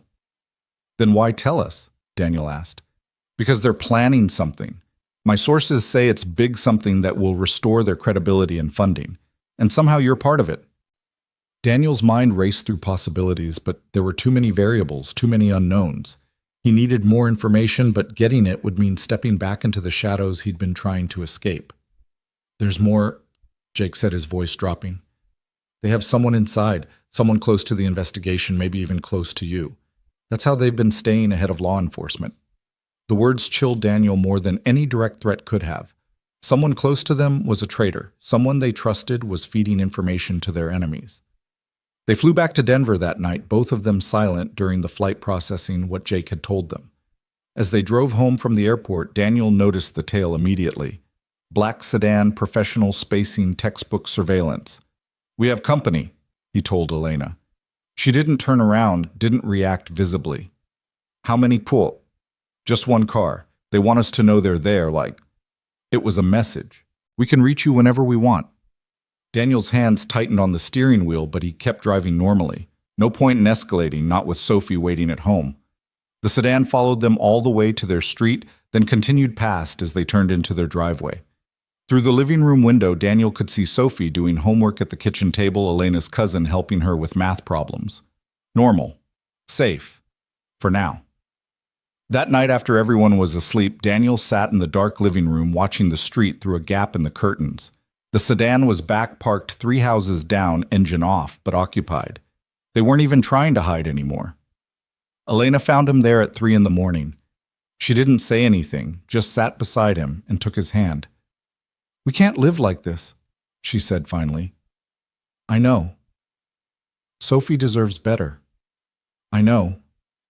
So what do we do? Daniel had been thinking about that all night. Running wouldn't work. They'd proven they could find them anywhere. Going on the offensive meant becoming the very thing he'd been trying to leave behind. But there was a third option. We make them come to us, he said. On our terms, on ground we choose. That's dangerous. Everything's dangerous now. But if we control the when and where, we have a chance. Elena was quiet for a moment, then squeezed his hand. How? I need to make some calls. Old contacts, people who owe me favors, and we need to figure out who the mole is. You have a plan. The beginning of one. The next morning, Daniel started making preparations. He called Roy Collins first. The old SEAL had returned to Montana after the hearings, but he answered on the first ring. Figured I'd be hearing from you, Roy said. Jake called me yesterday. Can you help? Already am. Got 5 guys heading your way. Good ones, people I trust absolutely. Roy, I can't pay. Nobody's asking you to. Some fights you take because they're right. Next, Daniel contacted Senator Walsh's office. She was in a Judiciary Committee meeting, but her aide promised she'd call back within the hour. She did in 45 minutes. Mr. Hayes, I heard about your visit with Mr. Morrison, she said carefully. Phones weren't secure, even hers. We need to discuss the weather, Daniel said, using an old code that meant face-to-face meeting required. I'll be in Denver tomorrow for a fundraiser. Can you meet me at the Brown Palace, 2 o'clock? We'll be there. That evening, Daniel gathered everyone in the kitchen, Elena, Sophie, even Elena's cousin Maria, who'd been watching Sophie. "I need to tell you all something," he began. "There are people who want to hurt us because of what we did, because of what we exposed. I'm going to stop them, but things might get scary for a while." Sophie's face had gone pale, but she nodded bravely. Like before, like with the bad men in the forest. Similar, but we're ready this time. We know they're coming. Are we going to run away again? No, baby. We're going to stand and fight, but I need you to be brave to follow instructions exactly when I give them. Can you do that? Sophie stood up and hugged him tightly. I can be brave, Daddy. I learned from you. Daniel's throat tightened. 8 years old, and already she'd seen more violence than most adults. It wasn't fair, wasn't right, but it was their reality. Maria spoke up. Mr. Hayes, I should go. This isn't my fight. They know you've been here, Elena said gently. Leaving now might make you a target. It's safer if you stay at least for a few days. Daniel could see the fear in Maria's eyes, but also determination. She was a kindergarten teacher, not a soldier, but she nodded. Tell me what I need to do. That night, Roy's team arrived. They came separately, entering through the back door after dark, each carrying duffel bags full of equipment. Daniel knew 3 of them from previous operations, solid operators who'd kept their skills sharp in the civilian world. They set up a command post in the basement, installing cameras, motion sensors, and communication equipment. The house was transformed from a suburban home into a defended position, though nothing visible from the outside changed. They're still watching. One of Roy's men reported monitoring the surveillance feeds, same sedan rotating crews every 8 hours. Let them watch, Mom, Daniel said. I want them to think we're scared, hunkered down. The meeting with Senator Walsh the next day was illuminating. She arrived with minimal security, trusting Daniel's assessment that a large protective detail would only escalate tensions. They met in a private dining room swept for bugs by Roy's team. The Prometheus Foundation has been lobbying hard, she said without preamble. They're pushing for new defense contracts claiming the Blackstone scandal was an aberration, and they're gaining traction. How? Elena asked. After everything that came out, they're offering something the government wants: complete deniability. All operations handled through shell companies in countries without extradition treaties. They've learned from Blackstone's mistakes. And Victoria Kane, Walsh's expression darkened. Officially, she's a consultant. Unofficially, she's orchestrating something that has my contacts worried. There's chatter about a demonstration, something to prove their value. A false flag operation, Daniel guessed. Possibly, or something worse. My sources say they've been recruiting specific skill sets, demolition experts, cyber warfare specialists, people with CBRN training. CBRN, chemical, biological, radiological, nuclear. Daniel felt ice in his veins. They're planning an attack. We think so, but we don't know where or when. That's why I need you. Me? You're the bait, Mr. Hayes. Victoria Kane wants you badly enough to make mistakes. If we can use that, you want to use me as bait? It wasn't a question. I want to stop them before innocent people die, and you're our best chance. Daniel looked at Elena, saw his own thoughts reflected in her eyes. They'd wanted a normal life, peace, safety for Sophie. But peace was an illusion when people like Victoria Kane were free to operate. What do you need us to do? He asked. Walsh pulled out a secure phone. Make contact. Let her know you're willing to talk. She'll assume it's a trap, but she'll come anyway. Her ego won't let her refuse. And when she comes, we'll be ready. Full tactical support, FBI, ATF, everyone. We end this cleanly, legally. Daniel took the phone, stared at it for a long moment. Once he made this call, there was no going back. The war would resume, and this time it would be final. He dialed the number Walsh provided. It rang twice before a familiar voice answered. Victoria Kane. This is Daniel Hayes. Silence for a heartbeat, then a soft laugh. Mr. Hayes, I wondered when you'd call. We need to talk. Yes, we do. You killed my brother. Your brother killed my wife. And round we go. Where does it end, Mr. Hayes? That's what I want to discuss, face to face. Another laugh, harder this time. You think I'm stupid? You're working with the government. This call is probably being traced. I'm calling because I want this over, for my daughter's sake. Name the place, the time, your conditions. Victoria was quiet for so long Daniel thought she'd hung up. Then, interesting. You're either very brave or very desperate. Both. Tomorrow night, there's an abandoned warehouse complex on the outskirts of Denver. I'll send coordinates 1 hour before. Come alone. My daughter. Bring her.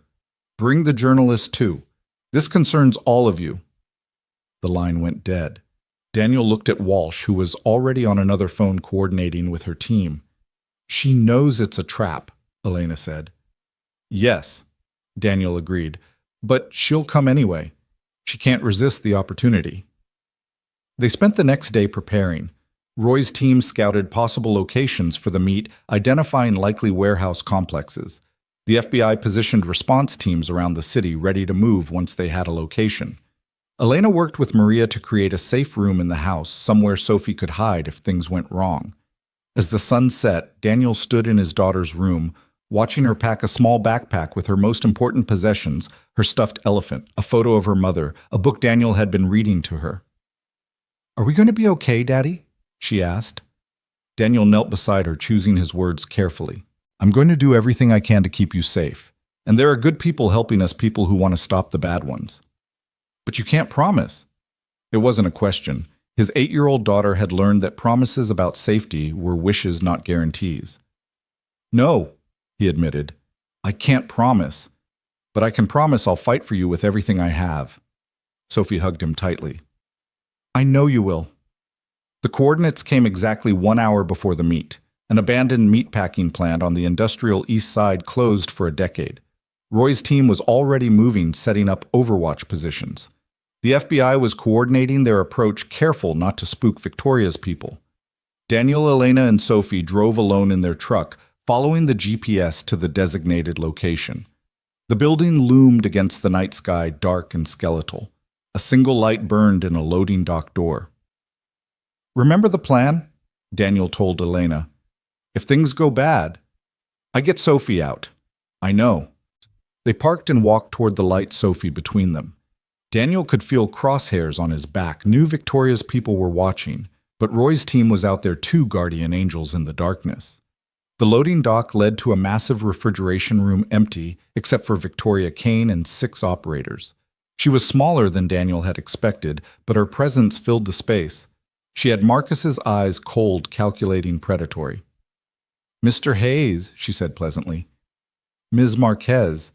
And little Sophie, you look just like your mother." "Don't talk about her mother," Daniel said quietly. Victoria smiled. "Touchy subject, I understand. Marcus was touchy for me too. Until you murdered him." "It was self-defense. It was execution. But I'm not here for revenge. Not entirely." "Then what?" Victoria began pacing her operators, maintaining their positions. "You destroyed something that took decades to build. Blackstone, Prometheus, all of it. But you didn't destroy the need for it. Governments still need deniable operations. Corporations still need protection. The work continues just under new management." "Your management." "I'm rebuilding better, smarter, learning from past mistakes. No more cowboys like Marcus, no more sloppy operations that leave trails. Professional, efficient, invisible." "And you want what from us?" Victoria stopped pacing, faced them directly. "I want you to recant your testimony. Publicly state you were coerced, that the evidence was fabricated. Help restore confidence in private military contracting." Elena laughed, sharp and bitter. "You're insane." "Am I?" "Your testimony destroyed lives, ended careers. Good people, patriots who served their country, are now in prison because of you." "Murderers are in prison because of us," Daniel corrected. "One person's murder is another's patriot. The operations Blackstone conducted saved American lives, prevented terrorist attacks. The methods were harsh, but the results spoke for themselves.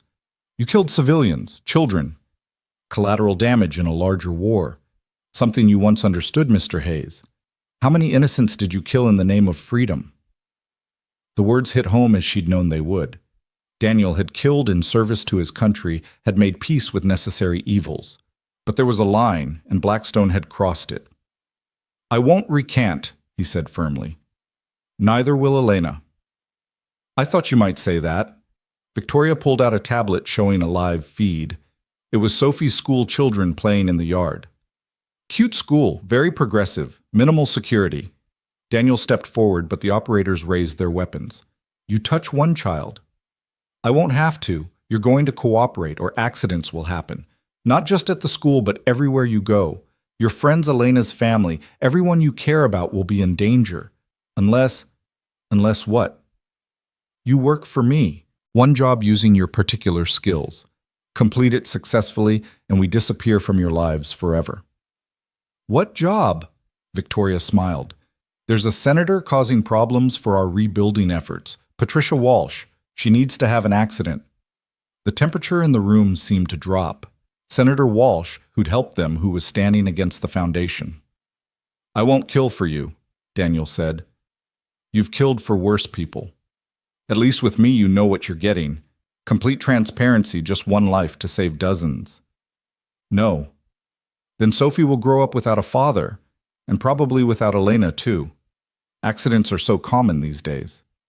Daniel felt Sophie trembling beside him, trying to be brave but terrified. Elena's hand found his squeezing tight. They were trapped, but Daniel had been trapped before. "I need time to think," he said. "You have 30 seconds. Daniel's mind raced through options. Roy's team was outside, but any signal would result in a firefight with Sophie in the middle. The FBI was coming, but not fast enough. He needed to buy time. "If I do this," he said slowly, "I need guarantees, real ones, not just your word." Victoria raised an eyebrow. "Such as, Sophie and Elena go into witness protection first, somewhere you can't reach them. Then I do your job." "Counteroffer. Elena and Sophie stay with my people as insurance. You complete the job, they go free." "That's not—" The wall exploded. Flashbang grenades filled the room with blinding light and deafening sound. Daniel reacted instantly, throwing himself over Sophie while pulling Elena down. Gunfire erupted, automatic weapons creating a deadly symphony. Through the chaos, Daniel saw Roy's team breaching from multiple points. The FBI was here too sooner than expected. Victoria's operators were good, but they were outnumbered and outmaneuvered. Victoria herself moved like liquid mercury, dodging through the firefight toward an exit. Daniel saw her go and made a choice. He pressed Sophie into Elena's arms. "Get her out!" he shouted over the gunfire, then went after Victoria.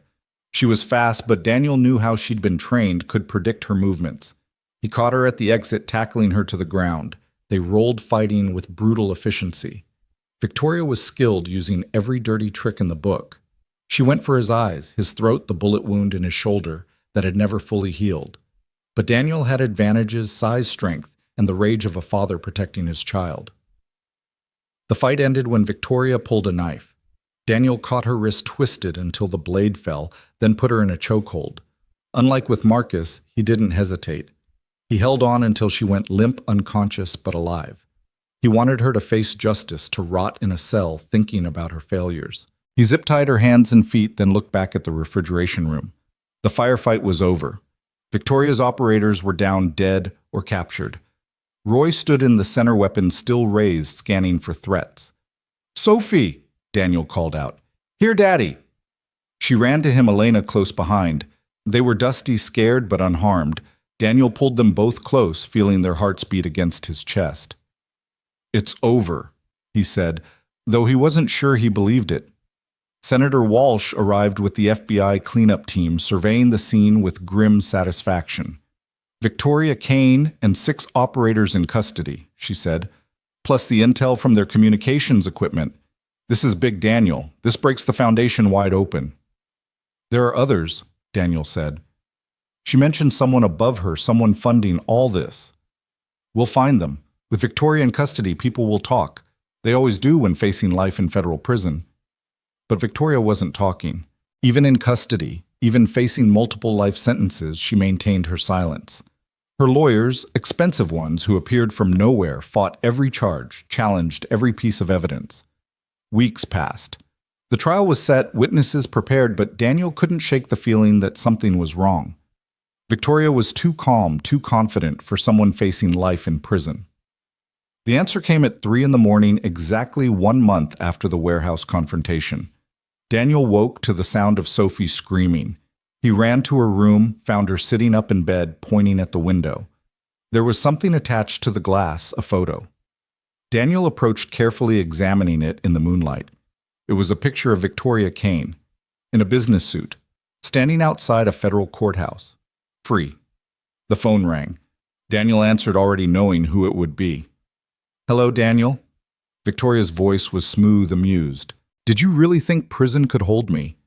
I have judges who owe me favors, prosecutors who value their family's safety. The charges have been dropped. Lack of evidence, they said. That's impossible. We had you cold. You had nothing that money and influence couldn't erase. But don't worry, I'm not coming after you. Not yet. I have bigger plans now, and frankly, you've become irrelevant. Then why call professional courtesy? You fought well, better than Marcus ever did. I respect that. So I'm giving you a choice. Disappear. Really disappear this time, and I'll pretend you don't exist. Stay, and you'll wish you'd taken my offer. We're not running. I thought you might say that. Your funeral. Literally. Eventually." The line went dead. Daniel looked at the photo again, then at Sophie, who was trying so hard to be brave.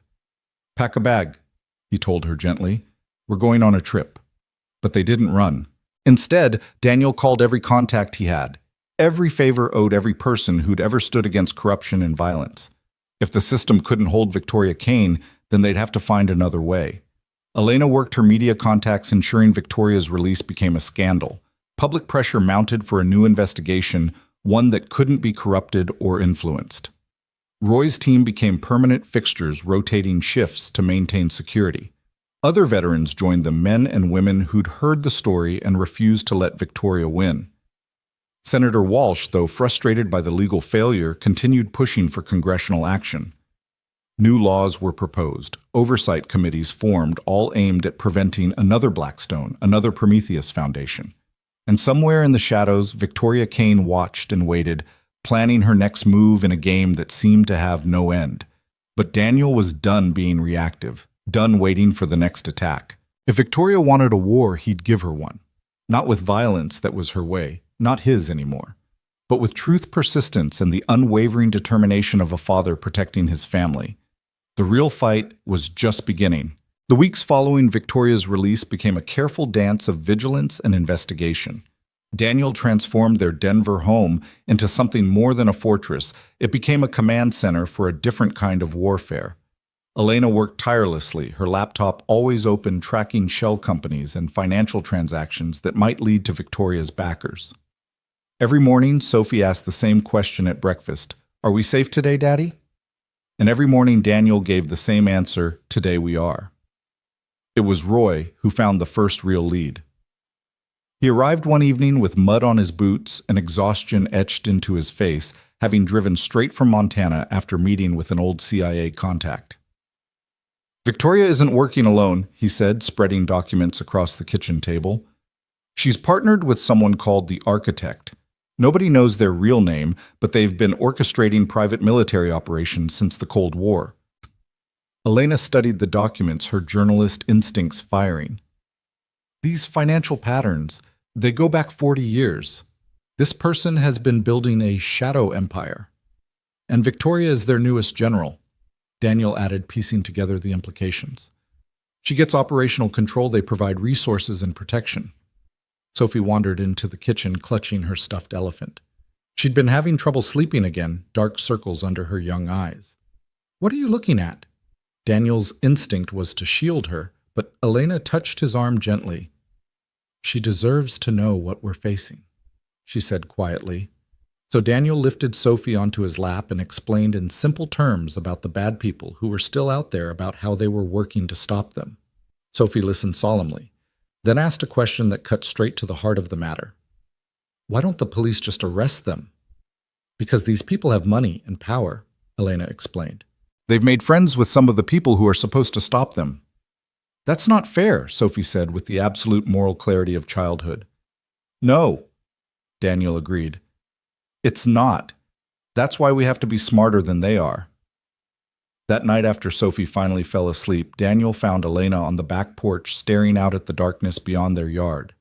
The motion sensors Roy had installed created little pools of light that flickered on and off as cats or raccoons passed through. "I've been thinking," she said as Daniel sat beside her, "about what Victoria said, about us being irrelevant. She was trying to get under our skin. Maybe. But what if she meant it? What if we're so focused on protecting ourselves that we're missing what she's really planning?" Daniel had been thinking the same thing. Victoria Kane wasn't the type to make idle threats or waste resources on personal vendettas. If she'd truly moved on from them, it meant she had a bigger target. The answer came 3 days later in the form of a breaking news alert on Elena's phone. A massive explosion at a chemical plant in Texas officially ruled an industrial accident. But Elena recognized the company name.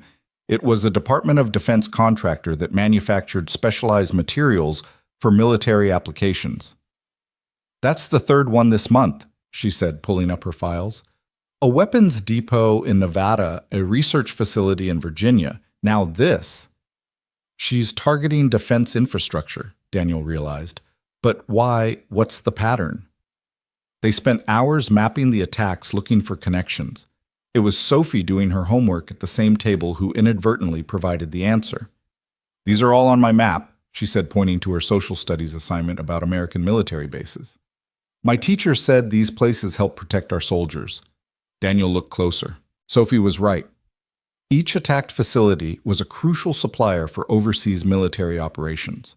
Without them, American forces in certain regions would be vulnerable, undersupplied. "She's creating a gap," he said slowly, "a vulnerability that only private contractors could fill." Elena's eyes widened with understanding. "Create the problem, then sell the solution. The government would have no choice but to hire them." "We need to warn someone," Daniel said, reaching for his phone. But before he could dial, the lights went out. Not just in their house, the entire neighborhood plunged into darkness. Daniel moved immediately, muscle memory taking over. He grabbed Sophie, pulling her away from the windows while Elena retrieved the emergency supplies they'd prepared. "Roy," Daniel called into his radio. "Power's out for 6 blocks." Roy's voice crackled back. "My team's checking the perimeter. Could be a standard outage, but..." The explosion cut him off. Not close, but close enough to rattle windows. To the east, an orange glow lit up the sky. "That's the power substation," Elena said, checking her phone, which still had battery. "Social media is lighting up. People are saying they saw armed men." Daniel's tactical phone buzzed with an emergency alert. Senator Walsh's voice stressed and urgent. "Daniel, they're moving. Multiple attacks across the city. Federal buildings infrastructure, it's coordinated. They're trying to create chaos." "Where are you at?" "Federal courthouse." "We're locked down, but..." Gunfire erupted in the background. "They're breaching Daniel. They're after the sealed indictments, the evidence we've been gathering." The line went dead. Daniel looked at Elena, and Sophie saw his own determination reflected in their eyes. They could wait for this to pass. Or they could act. "Take Sophie to the safe room, he told Elena. "No," Sophie said firmly. "We stick together. That's what you taught me." "Sophie, this is dangerous." "Everything's dangerous now, Daddy, but we're stronger together." 8 years old, and already she understood what Daniel was only beginning to accept. They couldn't protect her from this world, could only teach her to be strong within it. Roy burst through the back door, 2 of his men behind him. "We've got movement. 3 vehicles approaching tactical formation. This is it." Daniel made his choice. "We go to the courthouse. Victoria might have judges in her pocket, but she needs those documents destroyed to rebuild completely. If we can protect them..." "It's suicide," Roy interrupted. "She'll have teams all over that building." "Then we'll need help."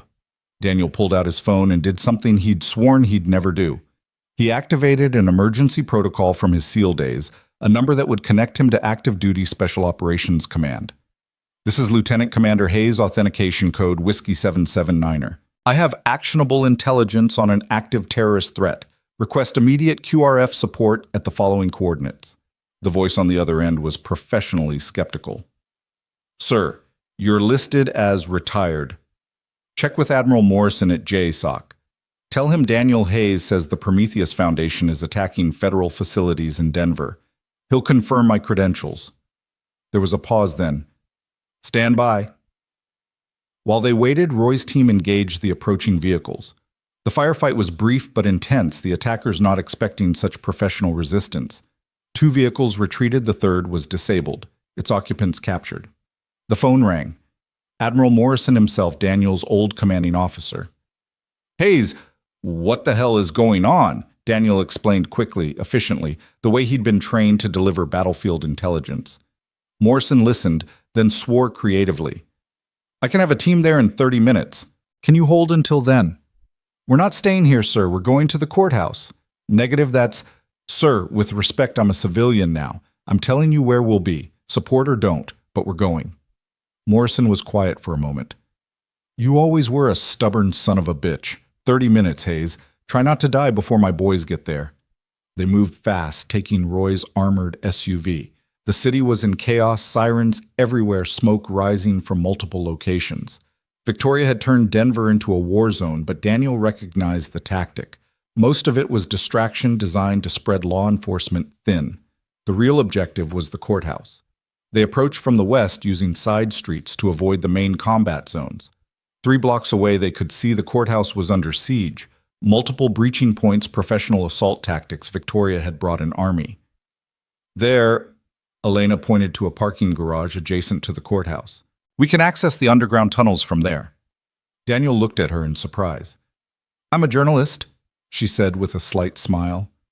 I know every government building's dirty secrets. They entered the garage fast, Roy's team securing each level as they descended.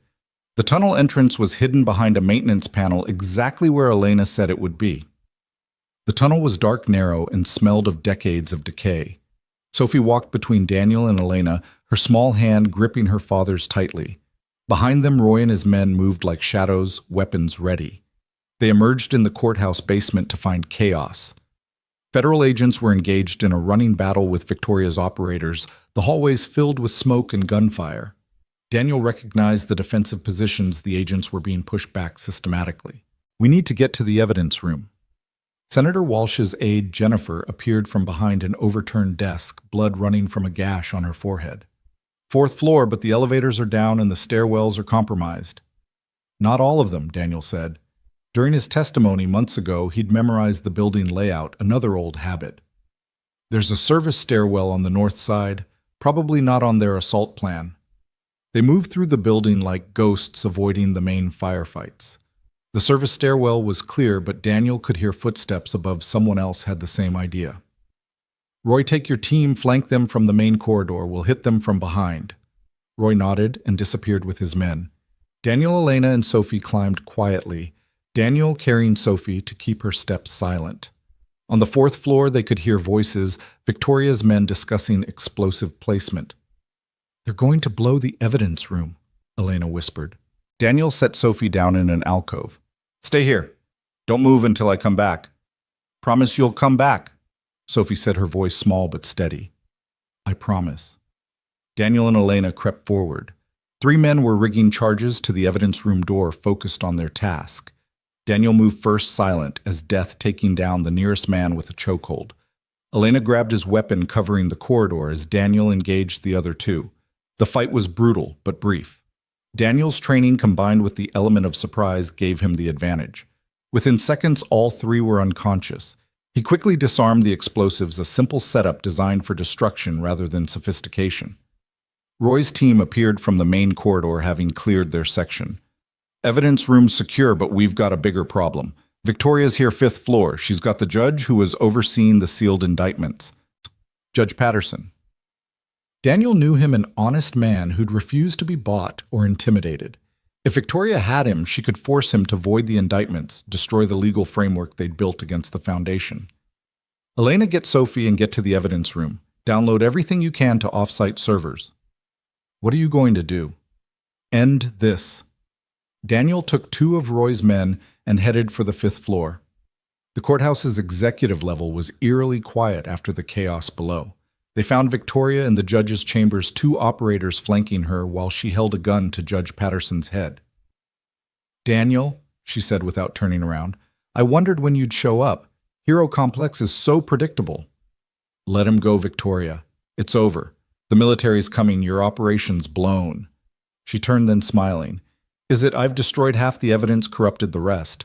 Even if some survives, the chain of custody is broken. Any decent lawyer could get it thrown out. Maybe. But you're forgetting something. What's that? I don't need lawyers anymore. The window behind Victoria exploded as a sniper's bullet took out one of her operators. The second dove for cover as Roy's team breached from two directions. Victoria spun using Judge Patterson as a shield, but Daniel was already moving. The fight was different from his battle with Marcus. Victoria was skilled but smaller, relying on speed and technique rather than brute force. She fought dirty using everything as a weapon. A letter opener became a blade. A lamp became a club. But Daniel had one advantage she didn't expect. He wasn't fighting alone. Judge Patterson, 70 years old but a former Marine, threw his weight backward at a crucial moment, giving Daniel the opening he needed. He struck Victoria's wrist, sending her gun flying, then took her down with a leg sweep. She rolled, came up with a knife from somewhere, lunged at him. Daniel caught her wrist, and for a moment they stood frozen, testing each other's strength. "You can't stop what's coming," she hissed. "The architect has plans beyond your comprehension. This country will beg for our protection. From threats you create. From threats that already exist. We just help them along." The sound of helicopters filled the air. The military had arrived. Victoria's eyes flickered to the window, calculating escape routes. Daniel saw her acceptance that this battle was lost. "Another time, then," she said, and did something unexpected. She went limp, allowing herself to be taken down and restrained. As Roy's men zip-tied her hands, she looked up at Daniel with an expression that was almost admiring. "You're good, Hayes. Better than Marcus ever was. The architect's going to enjoy playing against you. This isn't a game. Everything's a game. You just haven't learned all the rules yet." And the military teams flooded the building, securing the remaining threats with brutal efficiency. Admiral Morrison himself arrived, surveying the damage with a grim expression. "Hayes, you look like hell." "Feel worse, sir." Morrison gestured to Victoria, who was being led away by federal agents, real ones this time, with military oversight. "Think it'll stick this time?" "It has to." But even as he said it, Daniel wondered. Victoria had seemed too calm, too accepting of capture, like this was part of a larger plan he couldn't see yet. He found Elena and Sophie in the evidence room, Elena's laptop connected to multiple servers, uploading terabytes of data. "It's all here," she said. "Everything. Financial records, operational plans, names of everyone involved. It's going worldwide, news agencies, law enforcement, intelligence services. They can't bury this." Sophie ran to him, and he lifted her into his arms, feeling her heart beat against his chest. "You kept your promise," she whispered. "Always will, baby girl." Senator Walsh arrived looking haggard but victorious. "We did it. With military custody and international attention, Victoria's not walking away this time." "What about the architect?" Daniel asked. Walsh's expression darkened. "Still a ghost, but we've cut off their operational arm. Without Victoria, without the Foundation's resources, they're crippled." Daniel wanted to believe that, but something nagged at him. In the judge's chambers, Victoria had said the architect would enjoy playing against him.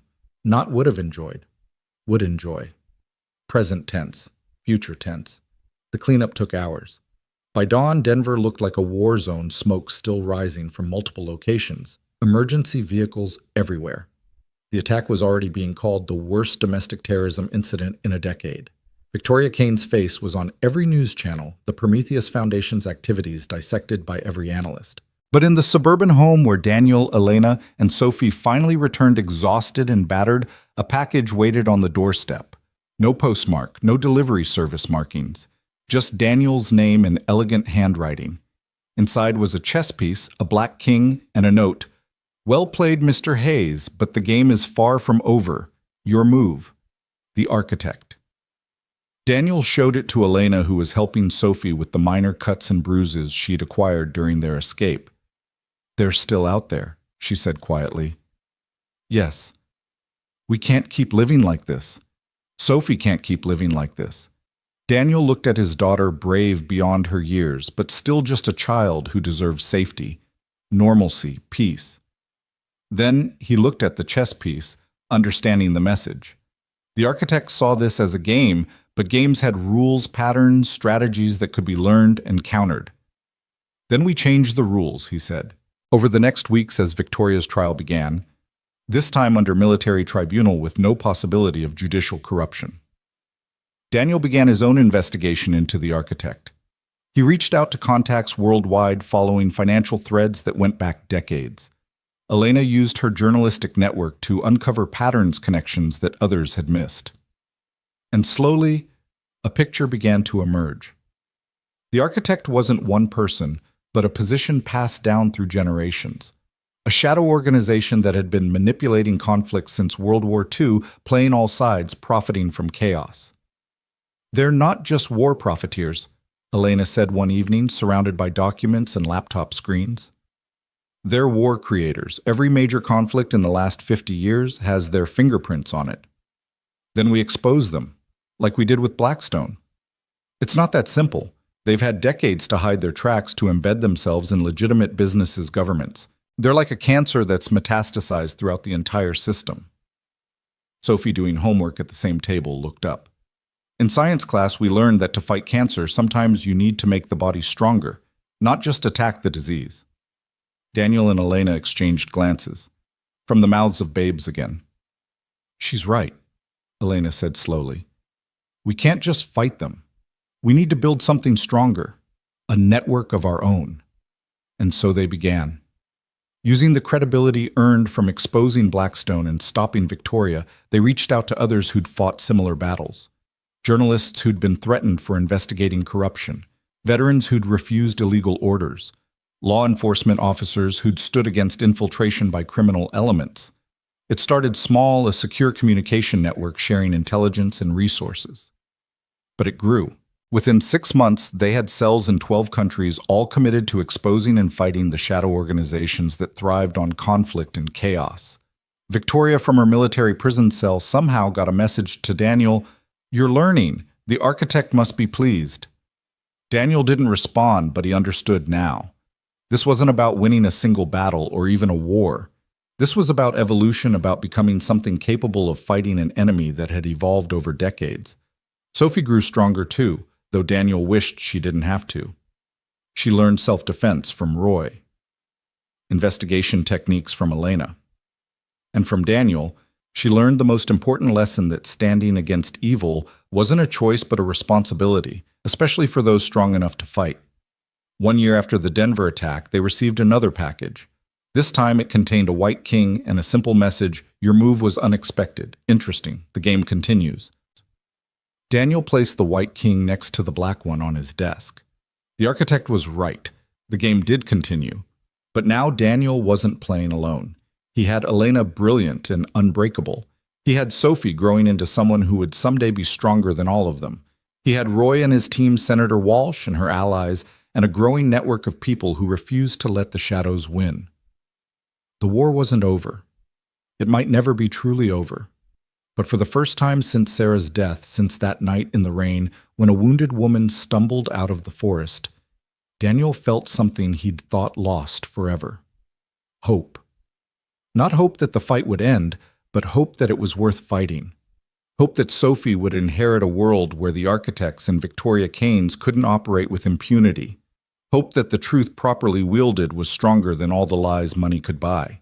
That night, as Daniel tucked Sophie into bed in their reinforced home with its security systems and watchful protectors, she asked him a question that he'd been dreading. "Daddy, will I have to fight them someday?" The bad people. Daniel wanted to lie, to promise her a future free from this burden, but she deserved truth. "Maybe," he said gently, "but if you do, you won't fight alone. You'll have us and others like us, and you'll be ready."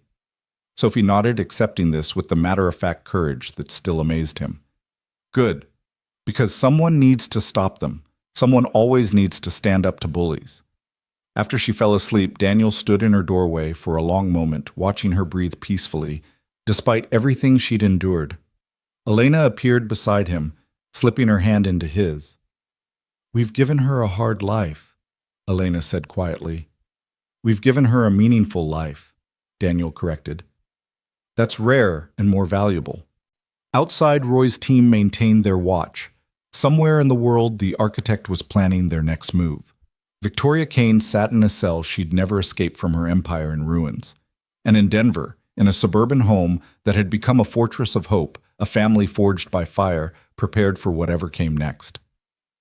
The game continued, but Daniel Hayes was no longer running. He was no longer just surviving. He was building something, a legacy of resistance that would outlive them all. And maybe, just maybe, that would be enough. The chess pieces sat on his desk, black and white, locked in eternal opposition. But chess was just a metaphor. Real life was messier, more complex, with stakes that couldn't be captured in wins and losses.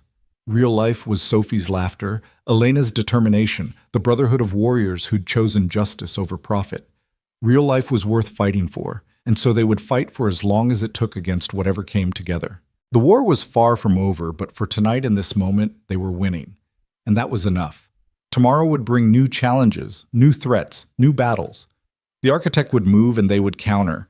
The game would evolve, and so would they. But tonight, Daniel Hayes stood watch over his family, his found family, his chosen family, and knew that whatever tomorrow brought, they would face it as they'd faced everything else. Together. Unbroken. Unafraid.